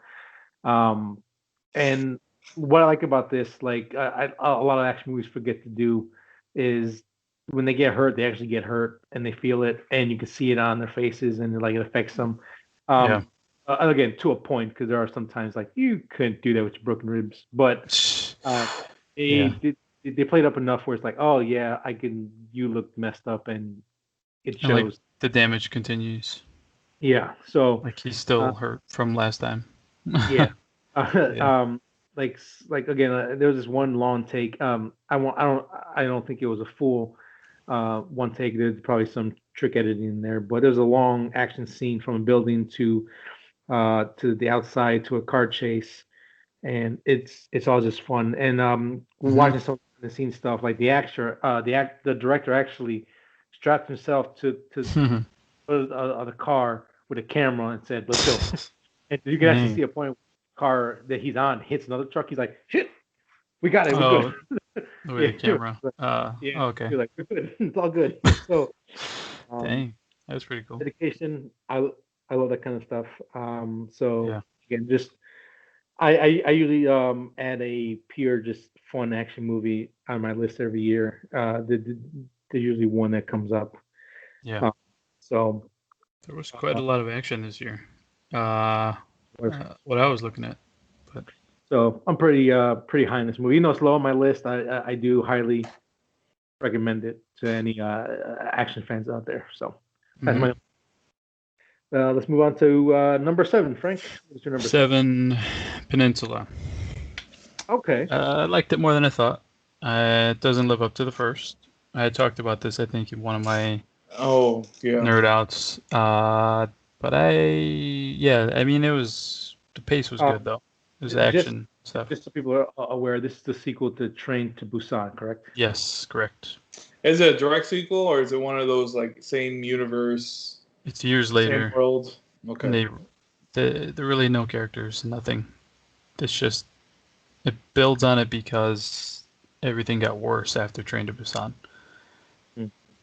And so there's people who there's a group who gets hired to go steal money from a truck that's trapped on the island where everything broke out. And that's all they're trying to do. And that's all the movie is. Wait, so is this Army of the Dead? It's similar. It's gonna be similar, man. Oh no! It's not a bad. To me, it wasn't bad. So I put it on 7. This was like a really hard list because some of this stuff I was like, really 5, really 4. What did you rate it at number 1 to 10? This movie, like a 6.5. Is it a 7? No, it's like a 6.5. Okay, so barely acceptable. Yeah, and I don't put a ton of weight on that. I mean, it's like it was decent. It's worth a watch, basically. Okay. There was a lot of that. I skipped a lot, and I didn't watch much this whole year. Yeah, but that's it. 7. All right. I think I'm next. My number 7 is Extraction. You guys kind of made me watch it. You guys were talking good about it, and then everyone else was talking good about it. And I had nothing else to do. I think it was a Sunday, and I'm like, oh, I'll watch an action movie on a Sunday, a mindless action movie. And I have fun, man. I have fun. Hemsworth did a good job. It was just point A to point B kind of thing, and everything else that was happening in between is just fun. The other movie that came out around this time, the Old Guard. I didn't get around to watching it, and I was going to watch it and see if that got on my list, but I'm glad I watched Extraction at least, and that was fun with that one. So I'll be curious of what you think on Old Guard. Yeah, I gotta watch it. I turned it on, and then I looked at the time. I'm like, I'm not gonna be able to finish it. I'll just do something else, and I forgot what else I put on instead. But cool. I'm glad it's on there. It's a good one. Sonny, 7. My number 7 is Freaky. Freaky. Yeah, again, I saw the trailer. I'm like, okay, that looks interesting. But I heard people talk about it. They said, yeah, it's actually surprisingly pretty good. So I think John Carpenter talked highly of it. So I'm like, well, he usually hates things, kind of like Stephen King does. So I'm like, so if he says he likes it, there might be something to it. Checked it out. Yeah, again, I could be wrong. I'm not gonna look it up because I don't want to. I think it's maybe an hour 30, hour 40 minutes. It's pretty quick. It comes hour in 40. Hour 40. So it comes in. It does its jokes. It comes in. It's very fun. It's fast paced. Yeah. And I believe or the same producers or something that ties to Happy Death Day movies, and I really like the first one. I haven't seen the second one of that one yet, but it's kind of in that same vein of like something weird happens and hilarity ensues. I do like the contrast of when the killer's in the young high school girl body. He's like, why is this so frail and weak? So he has to come up with new ways to kill someone instead of just using his bare hands. Oh yes, that's funny. Yeah. And then I like the opposite, right? Like she's like, I'm so strong. Holy crap. Yeah. So she don't know her own strength, so she like slaps her friend, and he goes unconscious. Yeah. That was funny. It's just a fun movie. That's my number 7. Nice. All right, we on 6? Yep. 6, sir. You guys might be surprised. Underwater. What? Yeah. Oh man! You don't The agree, first huh? surprise! No! I was surprised too because in a normal year this would be a 10 or an honorable mention. Mhm. So you gotta kind of keep that in mind because I didn't have a lot to pick from. I only left 2 or 3 movies on the cutting room floor, Mhm. and this list I couldn't put this together, man. I really, but I appreciate what they did at the end because they never do stuff like that, and I like that kind of stuff. That's right up my alley. Um, I Remind me just like what how they they did at just the end off the podcast. okay. Off I the pod. mean, people have seen it by now. I think I it don't was think pretty so. popular. Okay, I'll tell you later. But Yeah. I just like that, and it actually reminded me of this one game I really love, where it's underwater type thing. But I mean, this is not a good movie, but it Oh, I was remember. entertaining, and it was quick pace and everything, so I did Was not this mind it. quick pace? Yeah, I mean, they didn't. Did they spend the first 20 minutes trying to get to know people? No, they're just like, dude, this place is falling apart. Let's go. And then they're I like, okay, put this dude on. Okay, oh, this motherfucker got killed. Oh shit, keep going. You know, then that's there's none of I that I BS. remember what happened at the end, and now it makes sense why it's on your list. Yeah, I'm a sucker for that. Nah. So Yeah. 6. All right, you guys. Well, let me see your 6 so I can rip it It apart. was too much of a. It was too much, and you're gonna rip it apart. You're gonna rip it apart. Uh, this movie, it was too much of a ripoff. Way too much of a ripoff of Alien. Which one, Like, underwater? Oh, yeah, yeah. too much that I couldn't do it, man. I couldn't do it. Yeah, it I is. was dragging along. I remember this was.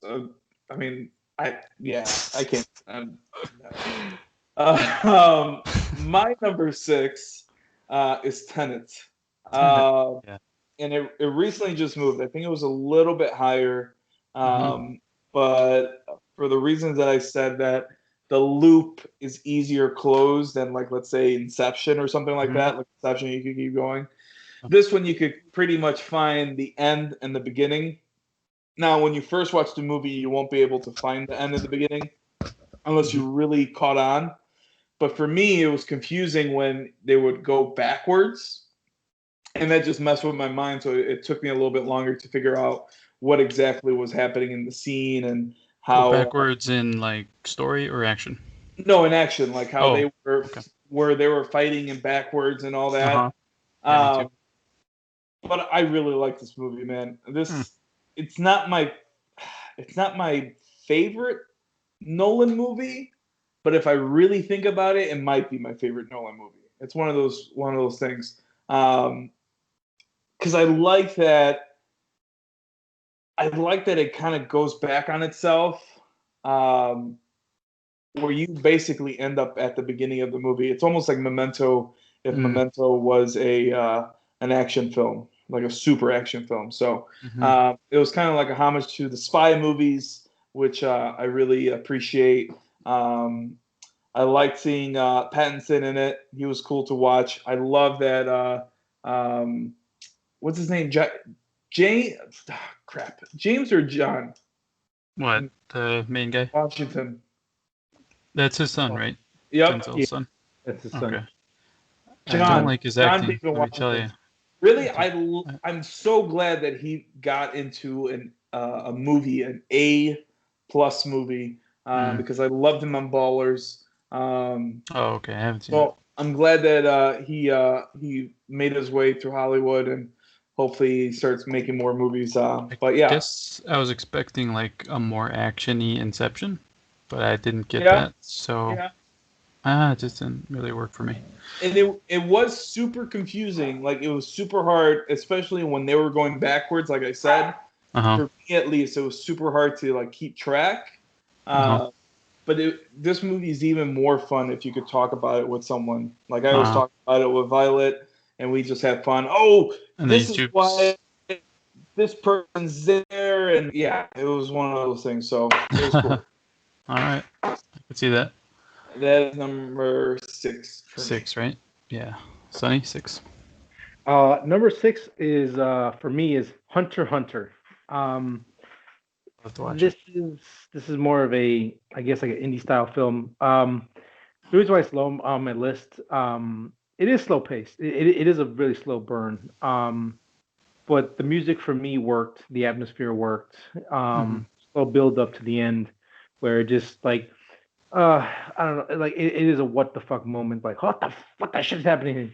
Um, it's pretty fucking cool. But it's not a slog to get there because I did enjoy everything about it. But like if I'm recommending someone, it's hard for me to be like, yes, you have to watch it because they might not like that slower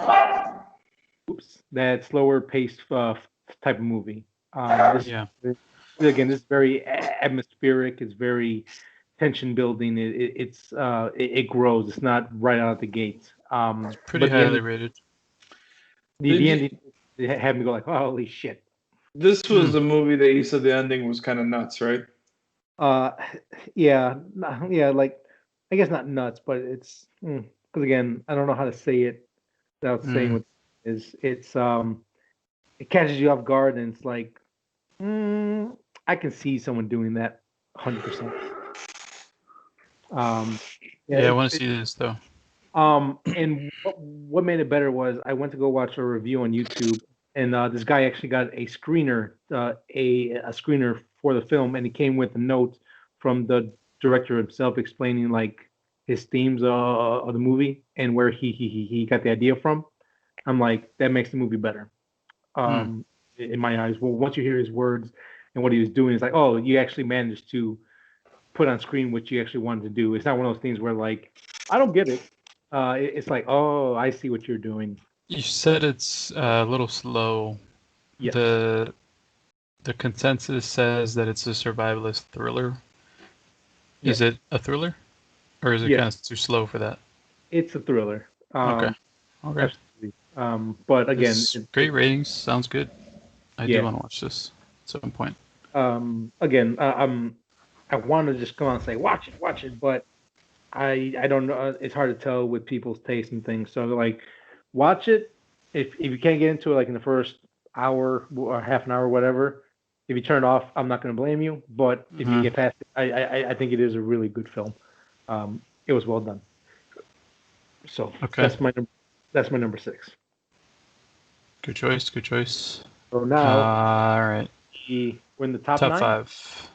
Well, top five, but like in golf terms, top nine. Uh, Yeah. uh, Um, Frank, what do you have? 5 Invisible Man. Okay, Ooh, It's okay. higher than initially, but after yeah. looking at the list, I was like, I got nothing else. also like I appreciated it more because I heard you guys talk more on it. I am not a fan of the main actress, so Mhm. maybe that had something to do with it.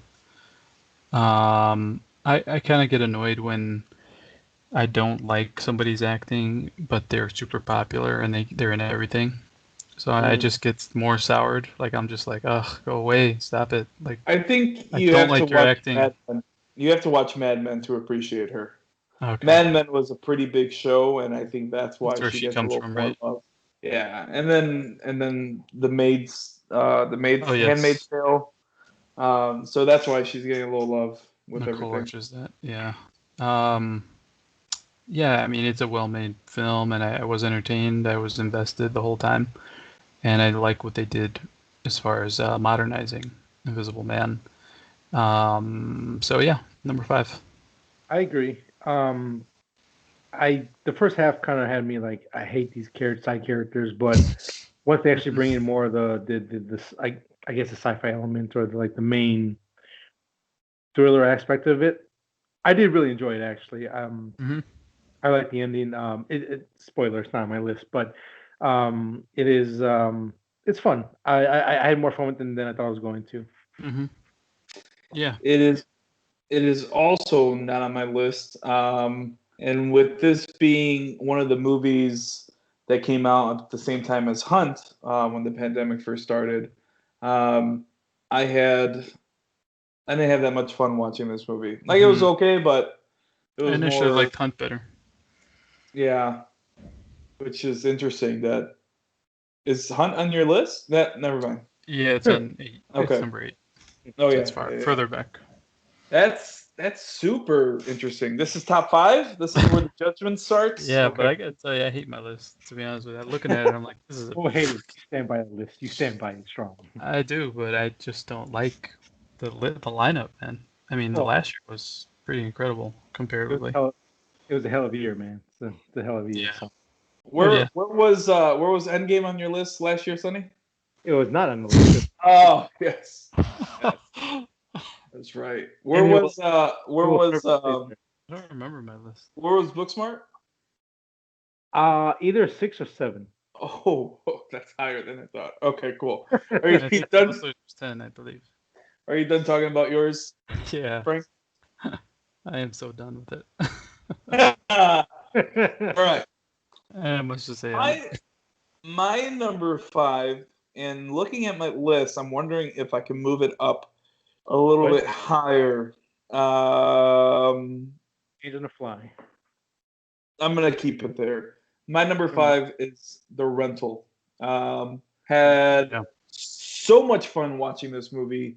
I wish I could move it a little bit higher, and it might be because I've seen these. I saw these movies more recently that The Rental I decided not to move higher.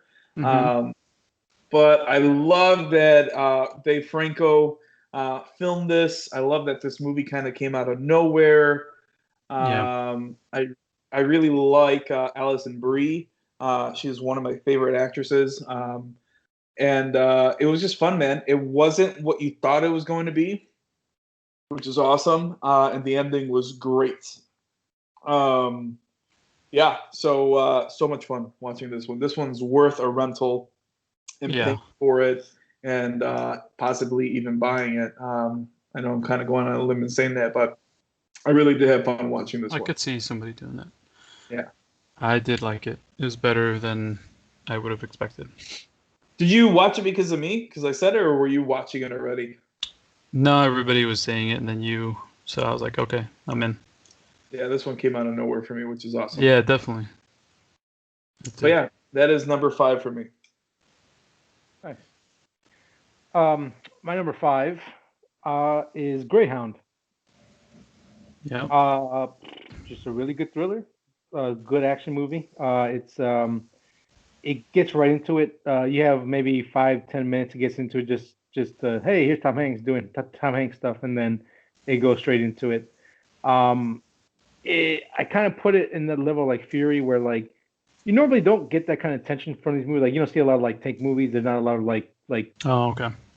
naval ship fights, and this one, it like I don't know how accurate it is. I mean, I'm assuming it is pretty accurate the way things work, but I'm not gonna I'm not going to limit and say this is exactly how they did it. But there was times where I was on the edge of my seat, man. It was really cool. Just because a lot of times you don't even see what's coming. You see something in the water coming at you.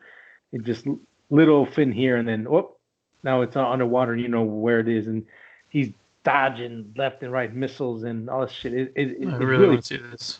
It is really good. I wasn't initially going to watch this, but I was listening to the Conan podcast. He had Tom Hanks on. He's like, yeah, we really want to focus on the thriller action part of the movie. This is a little different than what I've done. I'm like, well, I'm in, and I'm glad I did because this was a surprise for me.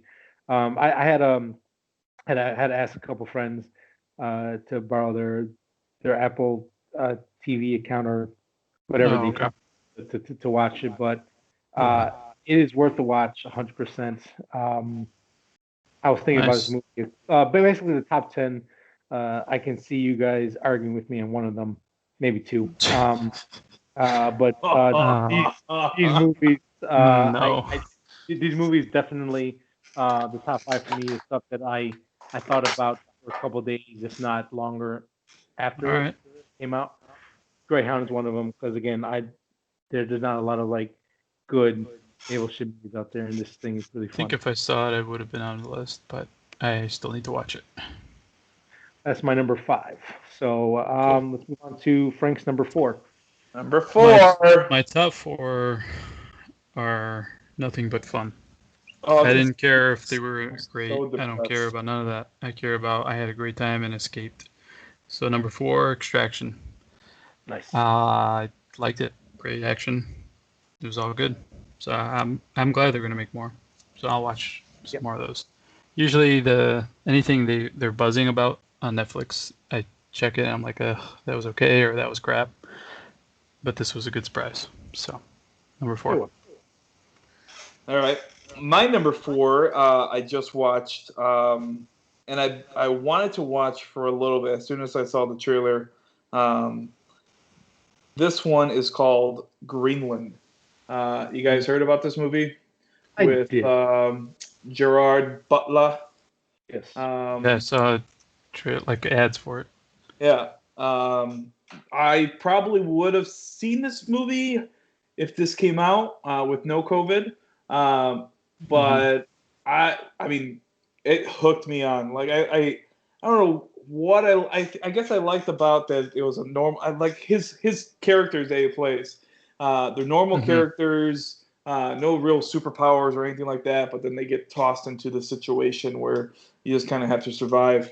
So in this one, he's not a superhero kind of guy. He's not like from Olympus Has Fallen or anything like that. He's just a normal architect kind of guy. And for whatever, I think it's because now that Violet and I have a kid, we start looking at these movies a little differently. So in this movie, he's a family guy. He was selected to go in hiding. You find out why in the movie, why he was selected to go in hiding, or what he's hiding from, kind of stuff. Okay. I see. And it kind of got to us, which was cool and not cool at the same time. So the ending was a little weak. I'm not gonna lie about that. But we had fun watching this movie. So number 4 is Greenland for us. Yeah, I see what you're saying as far as you start to see movies differently. Yeah. But the one called Searching a couple of years ago, that one was one of those ones that I was like, before kids, I would have been like, but now I'm like, holy shit, a good movie. Like, it's always funny when people say that to have kids, because I'm like, or a family, because I'm sitting here like, I don't have a family of kids, and I'm like, oh, this put me apart. I can only imagine what's gonna happen when I actually have kids. You're gonna be crying. Go talk to me, guys. My heart's broken. Go talk to me.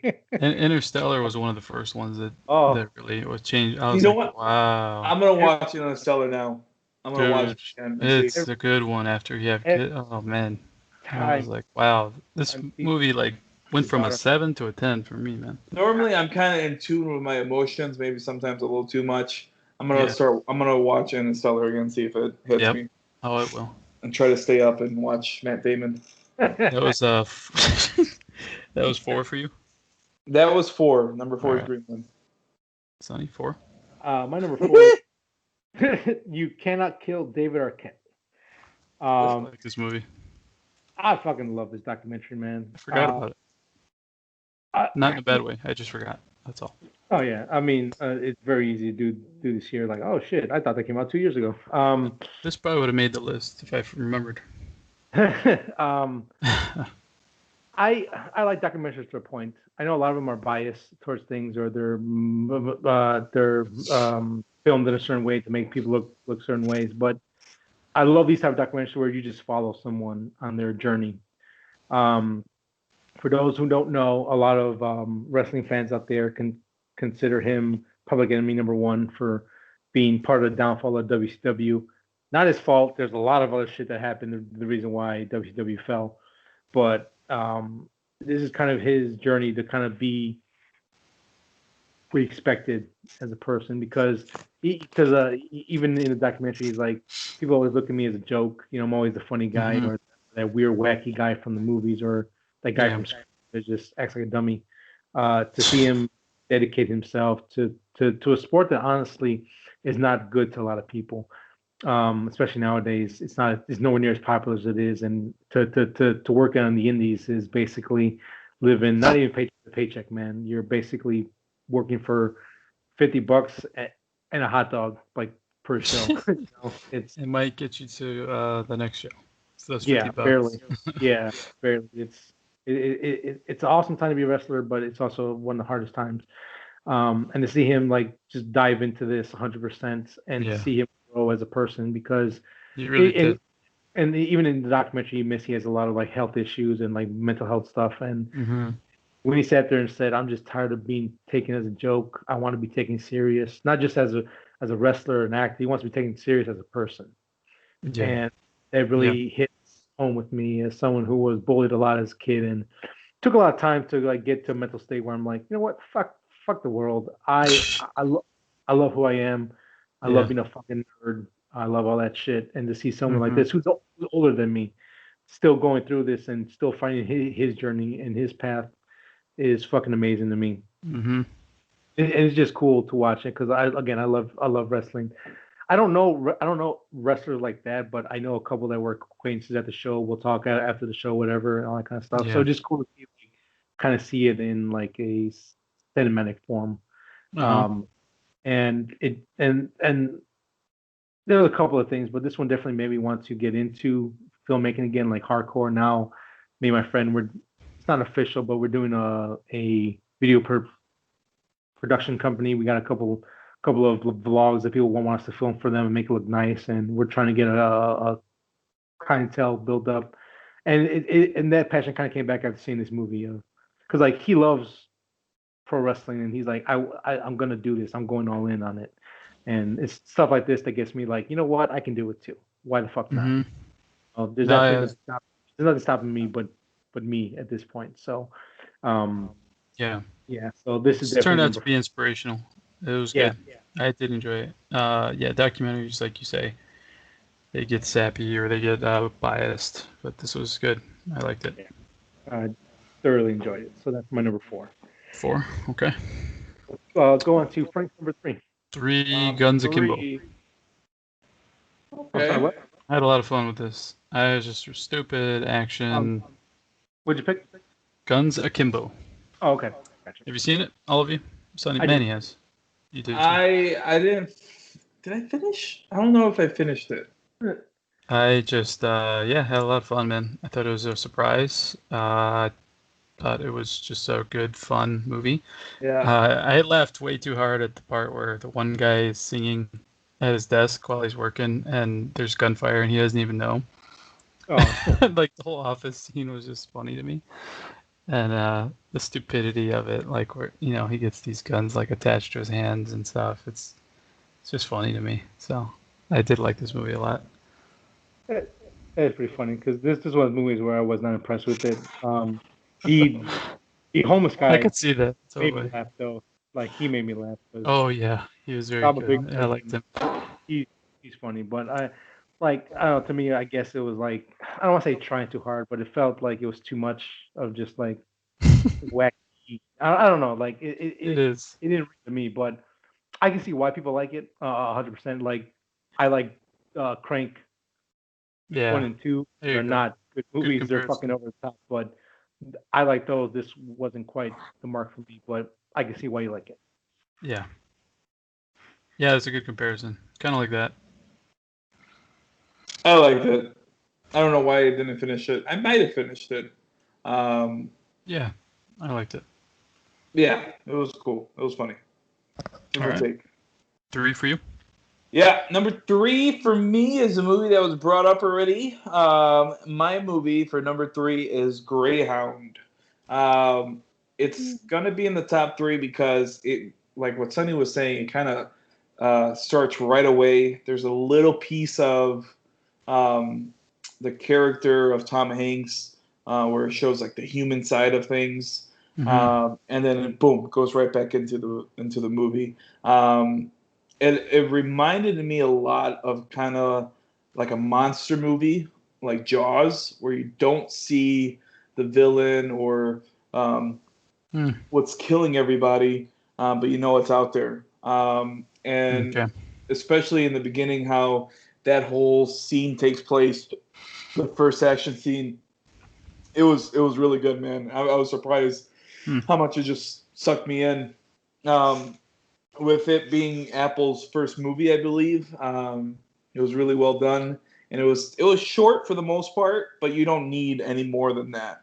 But it was very, very good storytelling, and it's Tom Hanks, man. It's like watching your grandpa. It's not even a grandpa. I don't know what kind of family member. Right? Like an uncle or something. Cool uncle. Yeah, like a cool uncle. It's like watching uncle film and act on there. So it's just easy to watch, and you always kind of cheer for him. But yeah, it was a fun movie. It was a good movie, and pretty high up. I gotta check this out. Yeah, it was pretty high up, and I think it sits right there. Like I was thinking of maybe switching Greenland and Greyhound, but Greyhound got me into a spot early on in the movie where it just kind of hooked me and I didn't let go, kind of thing. So yeah. Cool. So my number 3 is Underwater. Underwater. Oh my god! Hey, he doubled down, man. Even higher than me. Why? Dude, come on, it's not that bad. Special about this movie. I think you were hung up on the rip-off aspect. Yeah, and that just killed it for you. It's not. I mean, Deep Blue Sea was better. No, I love Deep Blue Sea, but no. Honestly, like I think this movie is gonna be underappreciated for how good it really is. It is really good. It's not a bad movie. I couldn't see somebody saying it's bad. Just from the basic understanding of like these characters, there's no asshole characters. There's no one that's just like an outright dick, which is nice plus because usually in these type of movies there's that one asshole or these unlikable characters. The pacing is done very well. The action is good. They use the element really well. I mean, you can be underwater in a pitch black room in space, but it's the same concept. It's just you're out of water in this pitch black darkness. You can't see anything. There's no escape. You're stranded, man. There really is no escape. It's you just hope you make it to the next checkpoint. Yeah. And then I was so engrossed with the film with the end as well that I went and I started research on it, like, why did they go this way and how did they film it? They actually shot in a water tank in pitch black water, and like it all shows really well in the movie. And like again, I think this movie is going to be underrated. A lot of people are just going to look at it, it's an alien ripoff or it's just another monster movie. But I think if you get under the layer of it, it is actually a really good, well done movie. Again, just the director going like, we started off with an idea, but it formed into this whole brand new thing that was basically, again, I don't know if we want to talk about it on here, but the ending of because like they were like, it'd be cool if we did this, and then they started to make a movie, but it formed into the original idea. Spoiler alert. You mean with like the final encounter thing? Yeah. Should we just talk about it, or should I just say it, whatever? I mean, I'm fine with it. No, I don't think we should, because I think I know our especially if it's underrated stuff. Yeah, I know. I know. I look at this list and I want you guys to recommend it, and then I watch probably like the top 2 movies. Hence why I watched Booksmart. But yeah, no, you can just, you're fine how you're talking. We don't have to spoil it. Yeah. Yeah. Again, like there's a lot of hints to the story without telling you too much, but it's intriguing to me. Is really engrossed. I thought Kristen Stewart, she gets a bad rap. She is a good actress. She is really good. It's just after Twilight, people just love to shit on her. I think she is really good. She is good. Not bad. And I think people also might not watch it because of C.J. Miller's in it and his dumbass. I like him. Shit he done. That's probably why it came out later. They're like, hopefully everyone, doesn't remember him being an actor. But again, I think it's gonna be one of those underrated gems that I think in maybe 2, 3, 4, or 5 years people will be like, you know what, this is a fucking good movie. I fucking love this thing. I like this movie. Underwater. I could see myself just random like late night just throw it on. Yeah, and it's on HBO Max if anyone has that, so you can watch it there. Yeah, I saw it. I was gonna rewatch it actually. Maybe I'll rewatch it, but man, nothing special I remember from this movie. Yeah. Give it another try. See what happens. Maybe. Number two, right? Number 2. Two, Love and Monsters. Okay. Came out of nowhere. Love and Monsters. I had too much fun with this movie. Like too much fun. I was just like loving the monsters, like the world that they came up with. The main actor kid is the Maze Runner kid. Yes. He's charismatic. He's funny. He's a loser. He's going after this girl that he was with before they got bunkered for to hide from the monsters. Mm. But then he finds out she's not that far, so he tries to make a journey.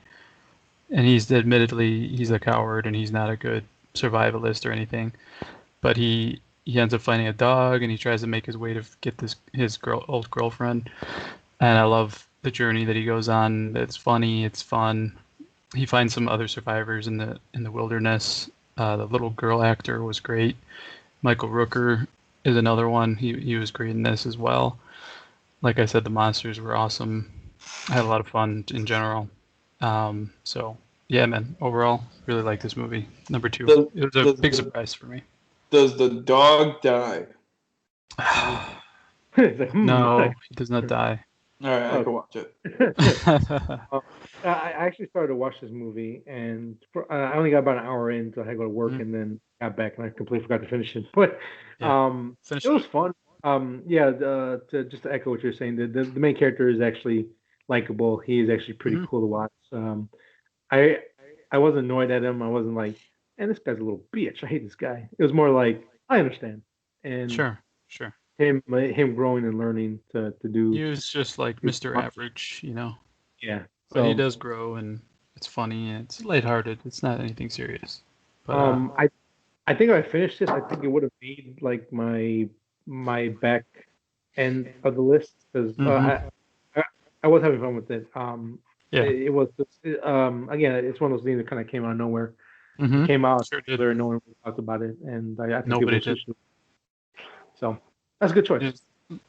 Yeah, totally, just fun. So I threw it there. Very nice. Mr. Pagan, what's your number 2? My number 2 is a movie that was already talked about once again. And I think you guys might be surprised because where it's at on your guys' list. But number 2 for me is The Hunt. Okay. I had so much fun with this movie, especially the beginning where you see these kind of big name actors and then all of a sudden they die. And you're like, what the fuck is this movie about? That was crazy. I like how they tricked you like that. Fun. It was super good. I personally like them making fun of like the political aspect of it, and like what Sonny said, kind of going after everybody and not focusing on one thing. So I had fun. I had fun with this. I liked the main actress. I liked her in Glow, and I liked her in this. It was just a fun movie, man. And that's why it's number 2 for me. I agree. It's a good pick. Can't go wrong with The Hunt. Yep. Well, 2. I think we'll have to talk about The Hunt, so definitely check it out. My number 2 of the year, The Gentleman, starring Matthew McConaughey and Charlie Hunnam.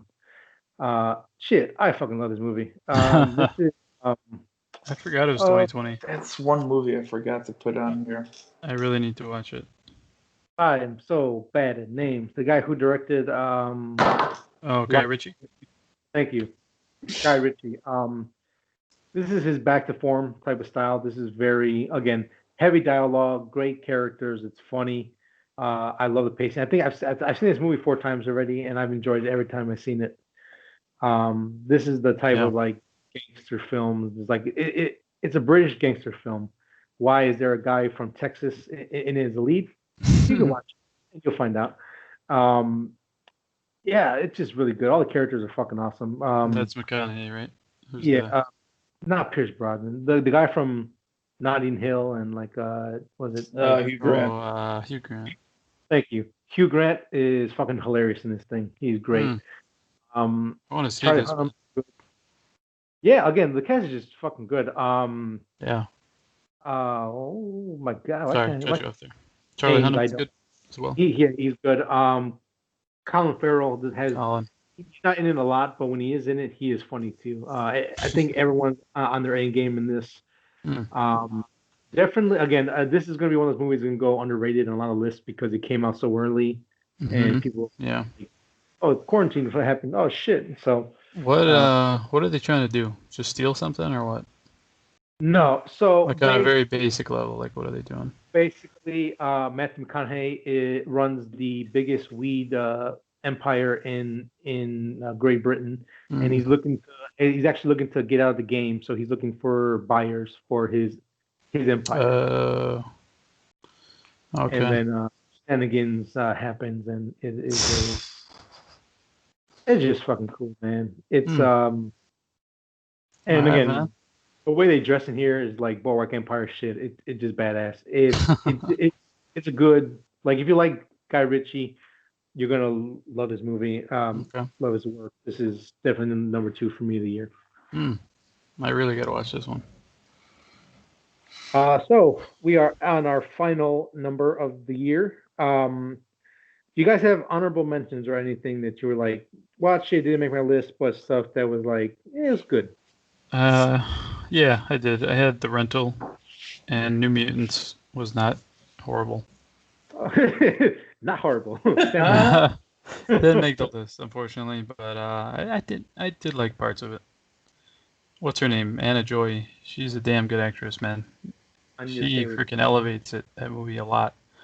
She really made that character something good. That's always been a 3rd tier, 4th tier character in the comics, but I've always liked the character just because of the uniqueness, and I think that showed through the movie, not only in the visuals, but her performance was good. So it was not a bad movie. Oh my god, I completely forgot to talk about The Outsider. That was 2020, right? That was. I think, yeah. Man, I forgot to talk about that. That would have been on my list. Not me. Too long. No doubt. Too damn long, dude. Maybe. I mean, the beginning was good, and then it just kind of started. Yeah. A little weak. For a long while. I don't think I have. I did like it though, but no, I wouldn't have made the list. I don't think I have any honorable mentions. It was kind of pretty thin. Maybe there was like a good 5-month period where I watched nothing. Yeah, I didn't watch nothing. Birds of Prey, the Harley Quinn movie. That's on honorable mention. I liked it, but the ending the ending wasn't, kind of threw me completely off. I'm trying to see real quick if there's anything else that I lost, that I missed. But no, I think that's going to probably be it. Okay. I think for me, it's honorable mentions again. Just like I had just enough to make a top 10. So, Boss Level, Birds of Prey, and Bad Boys for Life were stuff that were entertaining. I enjoyed them. If I didn't watch like the home stretch of this year, didn't watch a couple films on here, a couple of those would have been on this list. But yeah, Birds of Prey again, fun. Ewan McGregor, I think, is absolutely great, and he's an absolute standout. Mark Robbie's great in it. Was he a standout? Who? Yeah, I think so. McGregor? He wasn't very menacing. How was he a standout? He was kind of menacing, a little bit. I had fun with him. Come on. Come on. He is not a standout, dude. Oh my god. I forgot about that movie. That's up. Ugh. It was okay, dude. Come on. You guys didn't even put on your list. How does it? It's an honorable mention. Yeah. Dishonorable fucking mention. Yeah. The ending, I will say, I will say the reason why it's not on my list is how they treated McGregor at the end. Mm-hmm. Yes. So that alone, I was just like, yeah. So just butchering characters left and right. I was like, come on, just yeah. stop. But I liked him. I liked his take on Black Mask. Like I could deal with it. And then the how he finally looked with the Black Mask on too. Like this is why it's an honorable Like a gangster who does no dirty work. That you like that about him? His take? You're right. Come on, dude. I mean, I would say Guy does nothing, and then he gets a black mask, and then he all of a sudden wants to shoot people, and then he gets killed like an idiot. I mean, fuck that. We gotta get what we have. I mean, I can't give this to you guys. I cannot give this to you. I'm gonna challenge you. It's not his to fault. defend what you're saying because no. What he had, he made it work, and it was really. That's good. Because he's great. That's what I'm that saying. doesn't mean the writers or anybody else deserves credit. He deserves credit. I'm not saying this. The writing, he deserves credit. That's what I'm saying.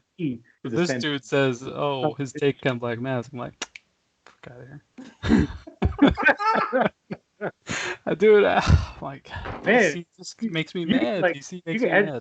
You get agitated over the weirdest shit, like stuff I think you get angry at. Okay, that's cool, guys. That's fine. DC makes me mad because they butcher characters that I like. They do. Please stop doing that. I don't like that.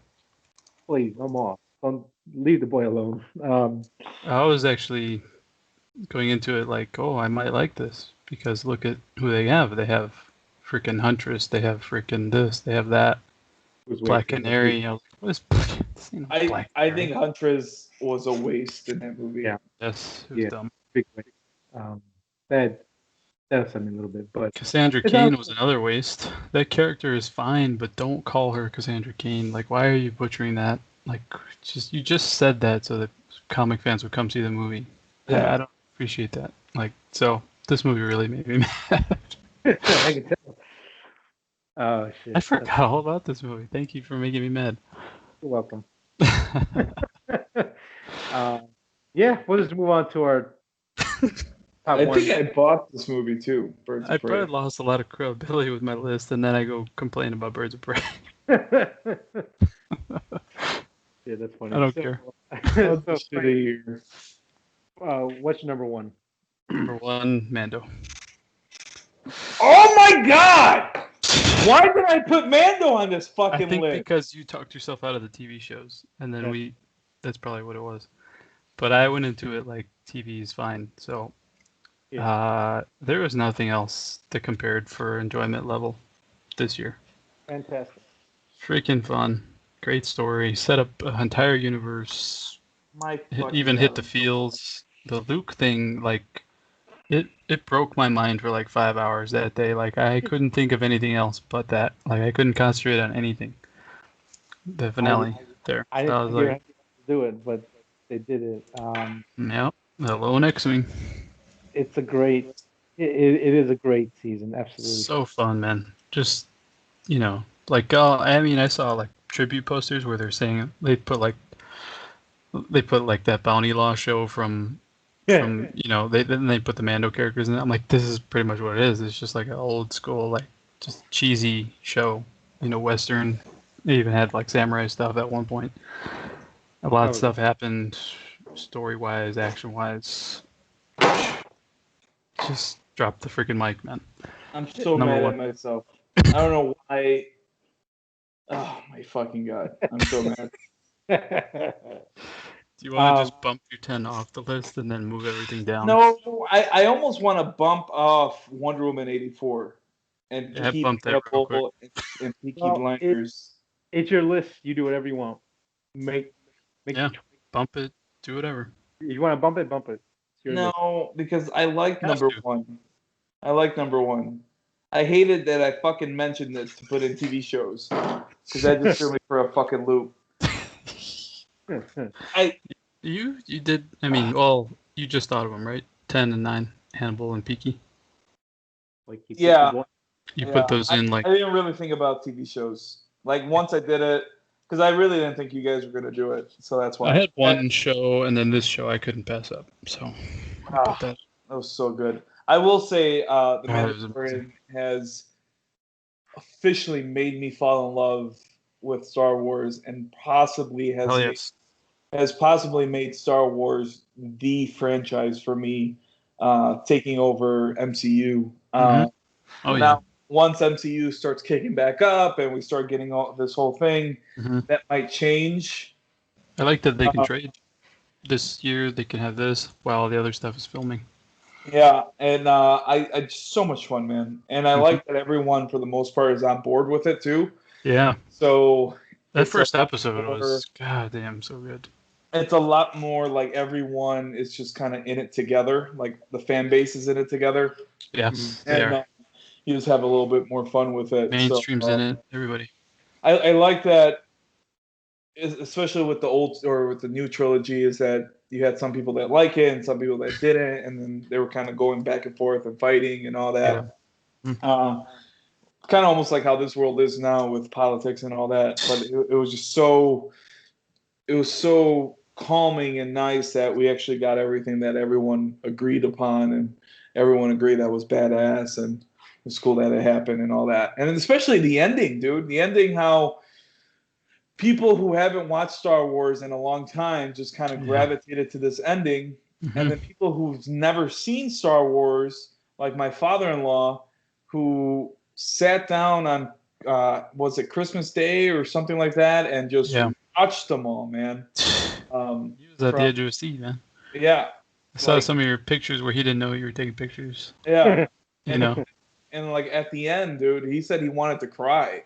And I was like, what? Yeah, man. Not even knowing these characters. Elena, Not even knowing these characters, it makes that much of a connection. So yeah, that's a very, very good pick from They left spoke field. to both audiences, so. Yeah. God damn, dude. Nothing better than that.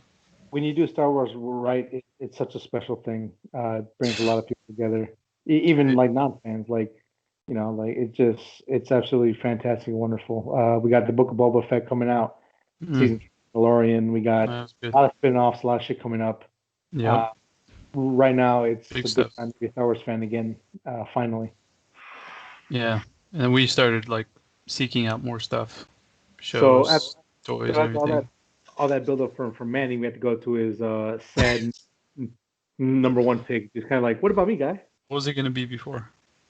No, that's not. No, I'm not going to change my number one pick because I think this one was really fun. I believe this was a movie that Violet told me to watch, and we watched the trailer, and I was like, done, let's do it. This one, I'm going to say it in Spanish and in English. In Spanish, the title is called El Oil, and in English, it's called The Platform. That was this year? That was this year, man. God damn it. That would have been on the list, too. February 21st, 2020. Even though this one says initial release, so yeah. Okay. Even though it says 2019. We didn't see it till, This was great, man. This was really original. Super original, wasn't it? Yeah. I love the performances, everything.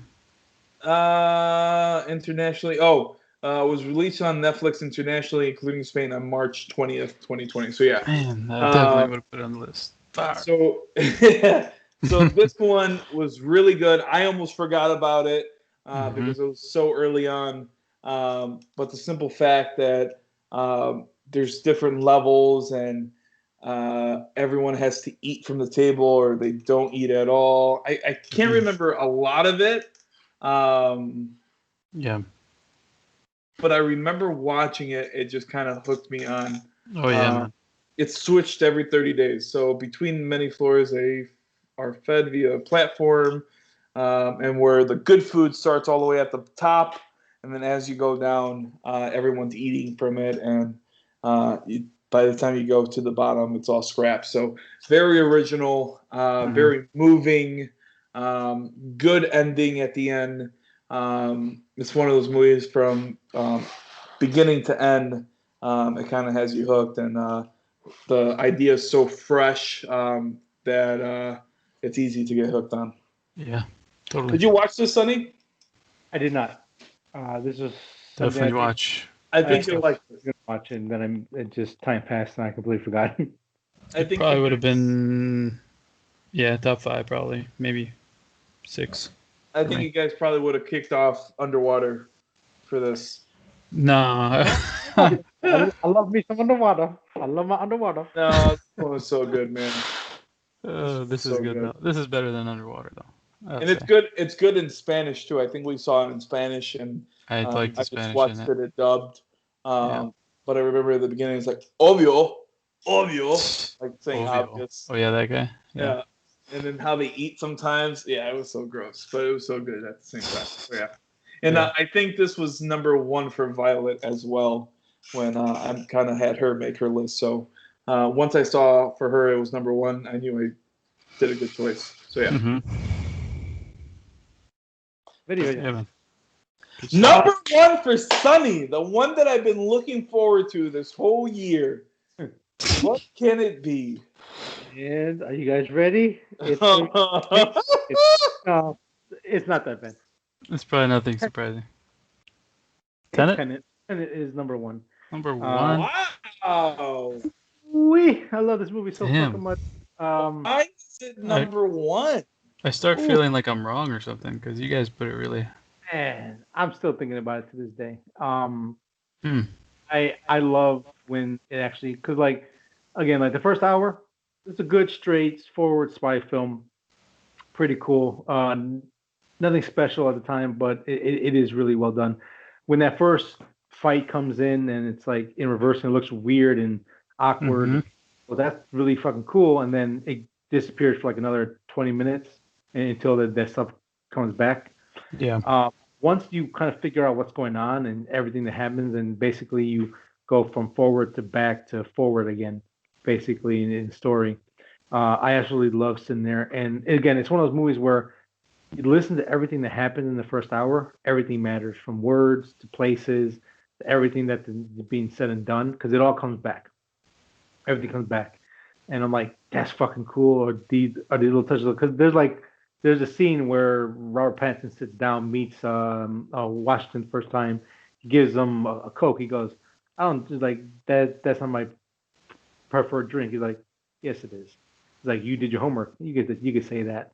And that plays all the way at the end of the movie where it's like, shit, that's fucking cool. Like there's little details throughout that movie, the first hour and a half, where you're sitting there going like, oh shit, that's right, he said that, and now it's coming. Now it's actually matters. And then once the whole, I guess, just like time travel-esque type of thing that happens in the movie, I love it because it's not like Back to the Future style. It's very grounded. It's visceral.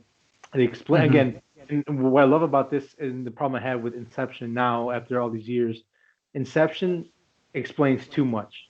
It takes too long to get to the concept, where we have to explain every little detail of what's going on. And they like double, triple explain it sometimes. Yeah. Tenet, it goes, I remember that. This is the basis of what you need to know. This is how it works. You figure it out. You have enough to go on, and we're going to go. He finally learned how to do action properly. Did he? Because I don't think he did. Well, that's because you're a mean old fart. There's not much hand-to-hand combat, but when they're in the kitchen, that blows away anything that was in the Batman movies. From just the way it was shot and filmed, there was some guy falling in the background like, oh no. Well, yeah, there is some dumb. Like a lot of that shit.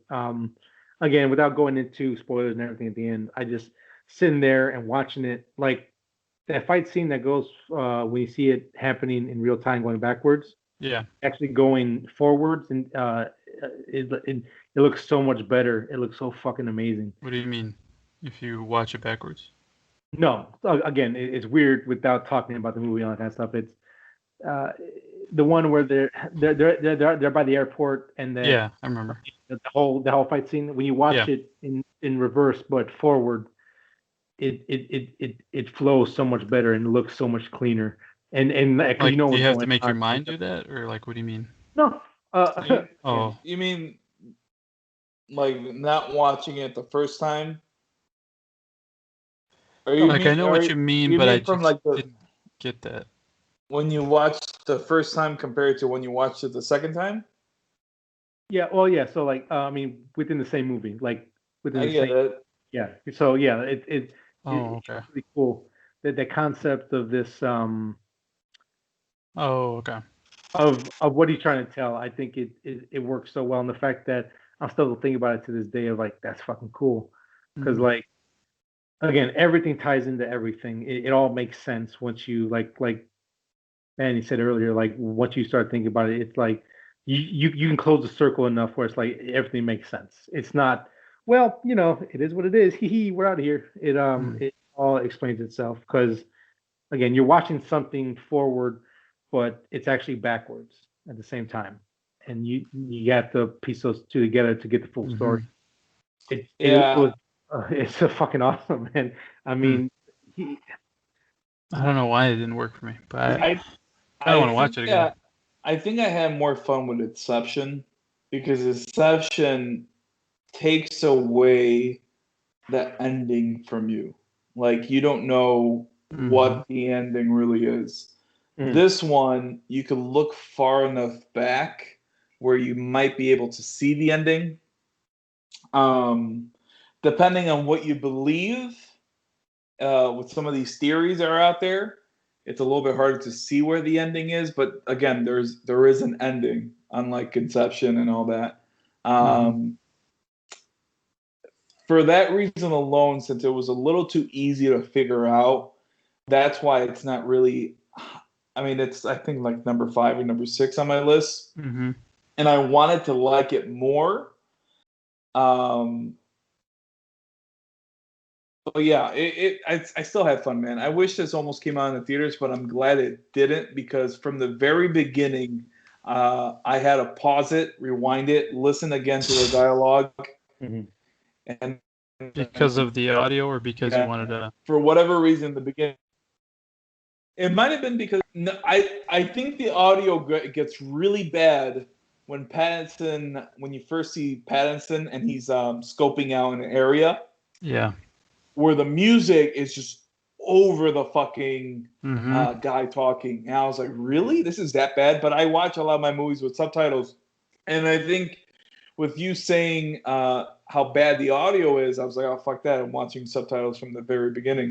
Um, Yeah. but because Good call. the one thing I didn't like, and I think it's just me getting old or whatever, is that they mention these names, and these names are so hard and like so unique that you can't put a face to a name until Mm. you see the character. Like they started saying It's all like an these names. abstract name.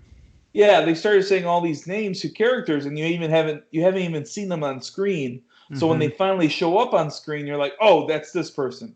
That's what it kind of got me messed up, and that's why I had Yeah. to keep rewinding it. And that might Hmm. be just me getting older and not wanting to pay attention as closely. Yeah. Uh, I do that That's all the pretty time, interesting because I felt like that was a really like spy thing to do. Like oh, you had to go yeah, find Mr. or like Mr. Blue. Like who's Mr. Blue? And like 2 hours, like an hour man. later, here I am. Is like they like again like this is a spy movie, absolutely. But when we get into the sci-fi concept, it kind of kicks that idea of a spy movie to just from a I guess straight thriller to like a sci-fi action that really works Yeah. well. Again, like when you watch stuff going backward, forward in time, again, you get to watch to understand what I'm saying. It is visually stunning, and it feels like lag almost, where like kind Mm. of like you're kind of in this new world where like you don't understand it, and the rules are very simple, and not that it's a simple movie, but again, where like Inception overly explains this, or like where I absolutely adore Interstellar. It's my favorite movie. Is his. Yeah. Um, is like, hey, here's this hard science, and at the end, love conquers all. This is Hmm. very straightforward. It's a very hard sci-fi because he sets the rules. Again, he doesn't explain it too much. Here are the rules. This is how it works. This is what you can and can't do. Go and do it. And the story works well together. I think everyone did well. I think this is one of the first. I haven't seen Good Times yet, but this is the first time like Robert Pattinson was like, "Damn, I actually really liked you in this movie. I thought you Mm. were really good in it." He's good in Good Times as well. I would say Rob Pattinson did a better job at Good Times and The Devil. What is it called, Frank? The Devil what? The Devil All the Time, I think. Devil All the Time. I think he did a better job in those two movies than he did in this one. I think so. Because I haven't seen those two yet, but check them out. Everything I've seen from him, this is like my favorite thing he's done so far. And again, like this is like peak Christopher Nolan of like when he did Interstellar and this. Like this is just him he's free to do what he sees in his head. It's not a Batman like the Batman movies. The first one is a good attempt. Dark Knight, the Dark Knight is awesome, and Dark Knight 3, you still see his genius in there, but it gets very lazy at the end with some choices and things that he leaves in his movie. Oh, absolutely. This is like him going, I'm free. This is what I want to do. This is the type of shit. I would argue too free, but yeah. And I can see that absolutely. It's a divisive movie. I saw people were really split on it.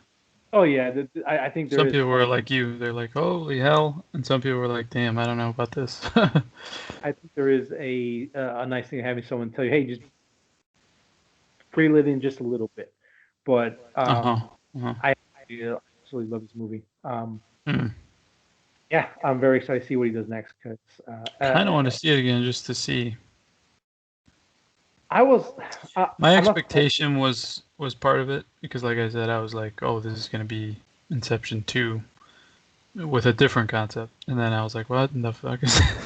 And then I thought sometimes he did stuff for the sake of it, like let's rappel up this building all fancy, and then just talk to a lady at the top, and then we're good. Now we're in a breakfast scene. Like, why'd you have to do all that shit? Like, I didn't like. And again, like this didn't work for me. Like as far as that. Oh yeah, I mean, I understand. And again, she didn't even care that all those guys were dead. Yeah. Why did you do this? I just didn't understand that. So audio really love got everybody, to me. And they probably all have families, but it's okay. We could talk about it. Probably meet this guy next. Yeah. Go talk to this guy in a nice little breakfast with the old man, and he's like, okay, sure. It's like, I don't have to. Oh, you sure I don't have to like do this breakfast upside down or like shoot the waiter or something? Oh, just talk. Okay. And then the acting, I didn't like it. I didn't like the main character. So, yeah, I don't know. It just didn't work for me.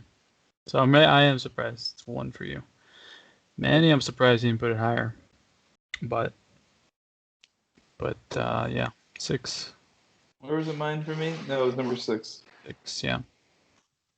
Yeah, I can't put it higher than The Rental because I really had fun with that one. Greenland, they got me. Like, it had me sucked in. You're invested. Yeah. Yep. Greyhound, that first action scene, and The Hunt. Yeah, no, man. Tenet didn't give me a spot where I was like, oh, that's so fucking cool. It was more like my brain hurt, man. Like, kind of getting with it. Okay, they're going back. Now they're going forward. Wait, why doesn't she have a mask on? Well, what's going on? Okay, and then you finally start talking about it a little bit more, and then you figure it out. I hate to say, the more I'm talking about, the least I like it. But yeah, it just didn't work. Well, I like it, man. I'm glad I bought it. And I'm glad I did. I think I might like Inception a little bit more, maybe because I like Leo a little bit more. Yeah. I think that does have to do with it. Yeah, I don't know. My dumbass thought Inception was like a spy movie on its own, but that's actually a heist movie. Which makes sense. I want to talk about the action because you said that it's better, but just like like in the auditorium in the beginning. Yeah. There's a part in like a tight corridor, and there's guys having a shootout, and for some reason he keeps going to the wall. Yeah. What the fuck is that? And I was like, yeah. This is not no. I was like, that doesn't make any sense. And then there was no stakes to it, which is okay because I know there will be or whatever, or you'll see what the thing is with it. But that scene was not impressive to me. Is it beautiful? Yes. Is it impressive that it's so big and there's so many people involved? Yes. It was stupid the way the people were knocked out the way they were. Like everybody put their head down at once, and it was just like, little cracks like that just annoyed me, and they built up over time. So I just kind of was like, I'm done. I Nolan couldn't do is it. far from a perfect storyteller. Like he, for a person that seems like he's so strict, for Uh-huh. whatever reason, he lets a lot of stuff just go. I think he's not thinking about those certain things. Like he thinks of them as minor, but some people are gonna gravitate to them as like, dude, come Like on. for me, dude, like the Dark Knight Rises in the beginning, Mm-hmm. uh, the guys in the airplane. Oh, yeah, yeah, yeah. And the CIA guy, he has those Mm-hmm. three guys in the hood, right? And I Kind of a keep cheesy watching. scene. I don't know. I Yeah. keep watching the scene and I try to realize what he's doing. I don't know Mm-hmm. if he does he kill those three guys and keep Bane so Bane He could try to kind of talk? touches No. their head or something. Or So, what does he do? Like he shoots it. That's so that's the thing. He shoots it. He shoots it outside the door, but you don't see a flash. Mm-hmm. And then once all the shit hits the fan, and they're kind of like in that zero gravity thing, and they shoot again. One of the cops shoots, and you see no flash, and then he dies. Mm-hmm. Like there's different things there. His editing skills is not good whatsoever. His sound mixing skills is even worse. Yeah. Or whoever So he hires to do yeah, that. whoever cares, I was like, because why is he doing this?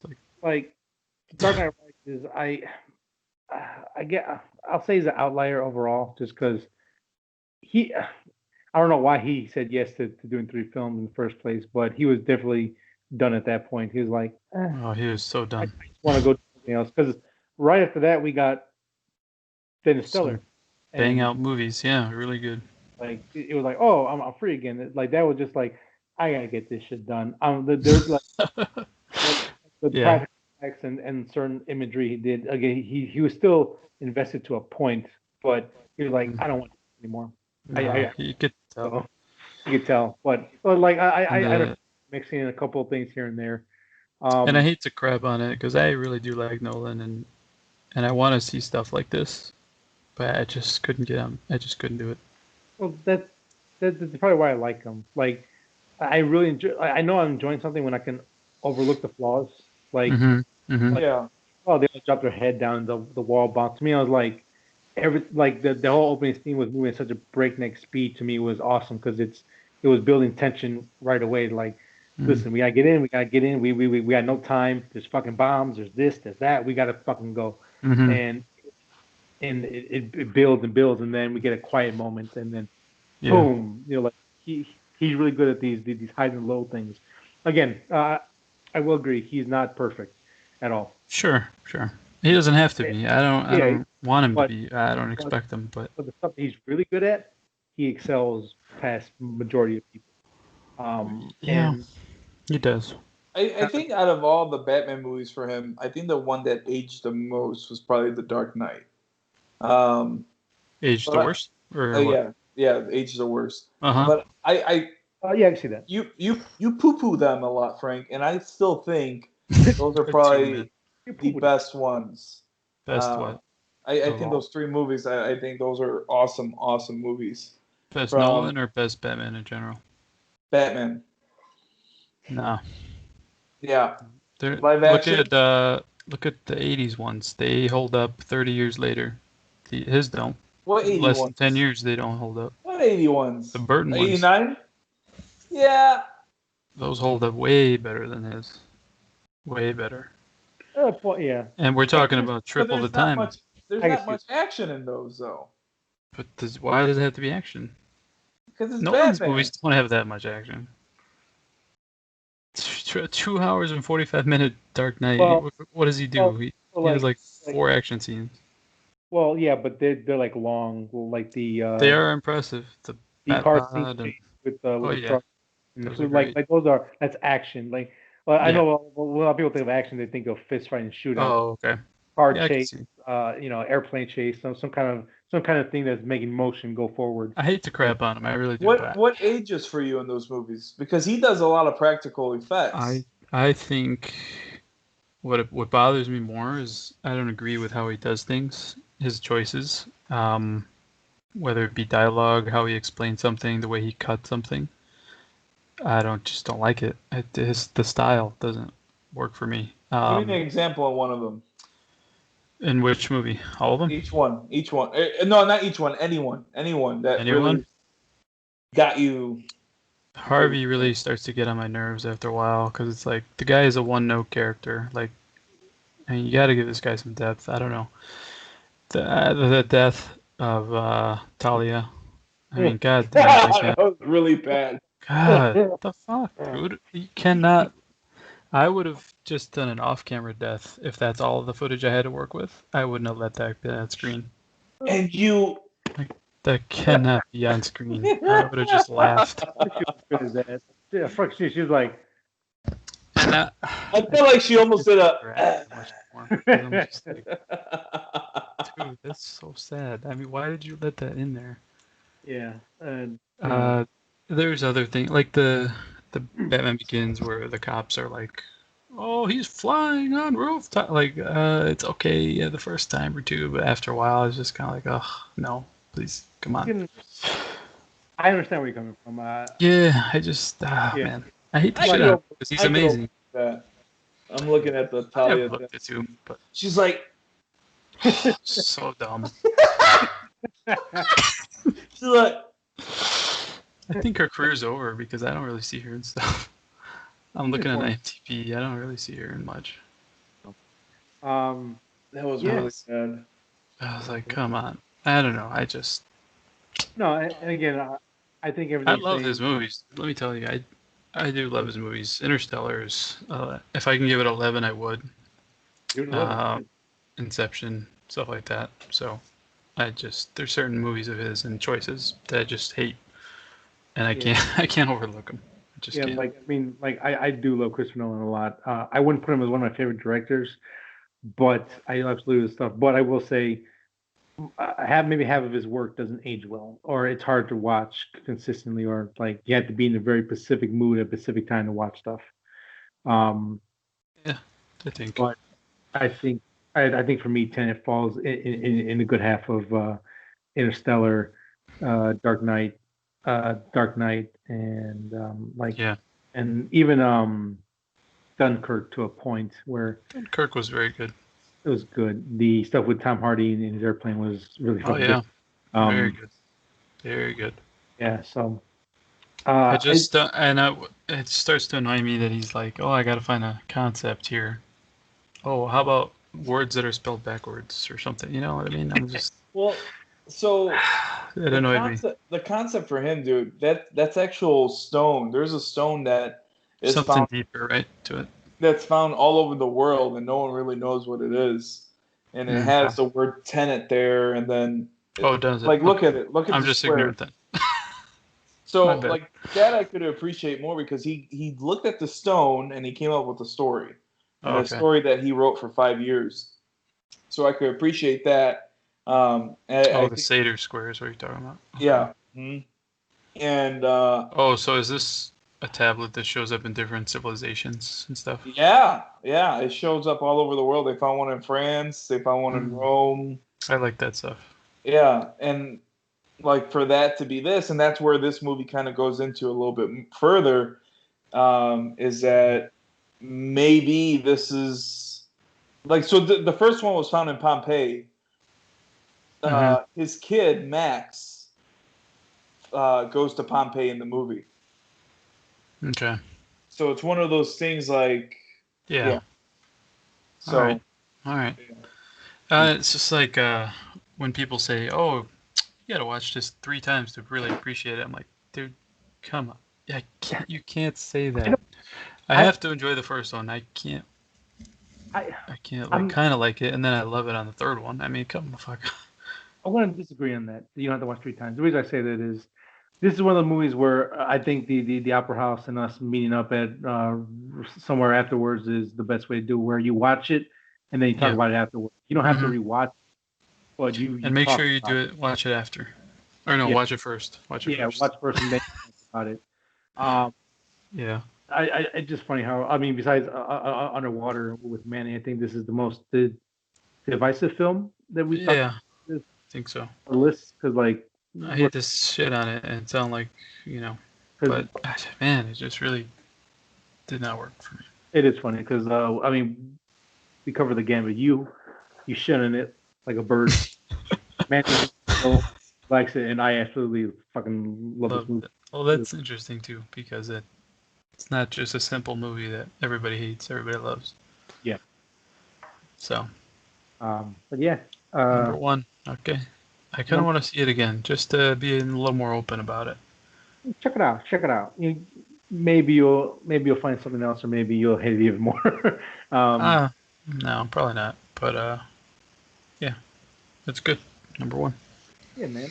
And that's our top 10 favorite movies of 2020. It's a hell of a year. This one's starting out too great either, but we got a long year, so. Yeah. Mentally, I'd say I feel better. Just real quick, my top 3 worst films is Pale Door, Tax Collector, and Tesla. I would avoid. I wouldn't say avoid Tax. Door? Yeah, I wouldn't say avoid Tax Collector, but me being a big David Ayer fan, it was kind of a big letdown. Oh shit! I'm surprised you said that actually. Which one? Why I like Tax Collector. Mm-hmm. Again, like it is enjoyable, but from me being a fan of him, watching him like this is a missed opportunity, and you could have had something really fun here. So for me, yes, and with the limited stuff I watched, this would be considered the worst. That's interesting. Yeah, and Mandalorian, Supernatural, Queen's Gambit, Big Mouth, and Schitt's Creek are my favorite shows that came out in 2020. So Supernatural ended after 16 seasons. Yeah, that's right. Schitt's Creek ended this year as well. Mando is going fucking. I love the Queen's Gambit, and Big Mouth is still. I want to see. Absurd and just violent, funny as shit. So. Wait, which one? Queens? Big Mouth. Oh, Big Mouth. Yeah, you're right. Yeah, Big Mouth's awesome. I want to see it. Yeah. So awesome. It is really good though. I am very surprised in how much I enjoy that. Yeah. So that's everything for 2020. You guys are looking forward to anything in 2021? Maybe you don't have to give us a whole list, but like maybe a movie or a game or something that you're really excited to see this year come out. Hopefully. Some MCU stuff. Okay. Yeah, I want to get back into that to help bridge the gap before more Star Wars. Yeah, but nothing really. I mean, I just hopefully Godzilla, all the HBO stuff I want to see, Matrix and all that. Mm-hmm. So. No, I forgot about Matrix. Is that coming out this year? Yeah, it's supposed to. Supposedly with John Wick 4. Still. Oh yeah. Yeah, still. I think for me, Godzilla vs Kong definitely, and then Halloween Kills because that was supposed to come out last year. Oh yeah. They didn't come out, so I do want to see that. Halloween Kills, I'm really anticipating that. And then Falcon and Winter Soldier. Absolutely can't wait. I love that the side of DCU stuff. Oh hell yeah. Or MCU. But I think we're good, guys. Unless you have anything else to add, I think we'll cut it there for today. Yeah, I think we're good, man. Cool. So I think we're all good. Let's go ahead and do the song and dance. If you wish to listen to the audio version of the podcast, you can go to Spotify, Apple Podcasts, and any podcast app of your choice. If you wish to listen to or watch the video portion of the podcast, head over to YouTube, type in 3 Nerds on a Sunday. You want to follow us on Facebook, 3 Nerds on a Sunday, to see when the new episode drops. Always on Sunday. Times may vary, but Sundays for sure. Next week. For sure. Next week we will be talking about WandaVision. First 3 episodes, I believe. We'll be talking about that next week. Spoiler talks at the end of the show. So stay tuned for that. Thank you guys for listening, and we'll see you next week. Thank you guys. Later. Toodles.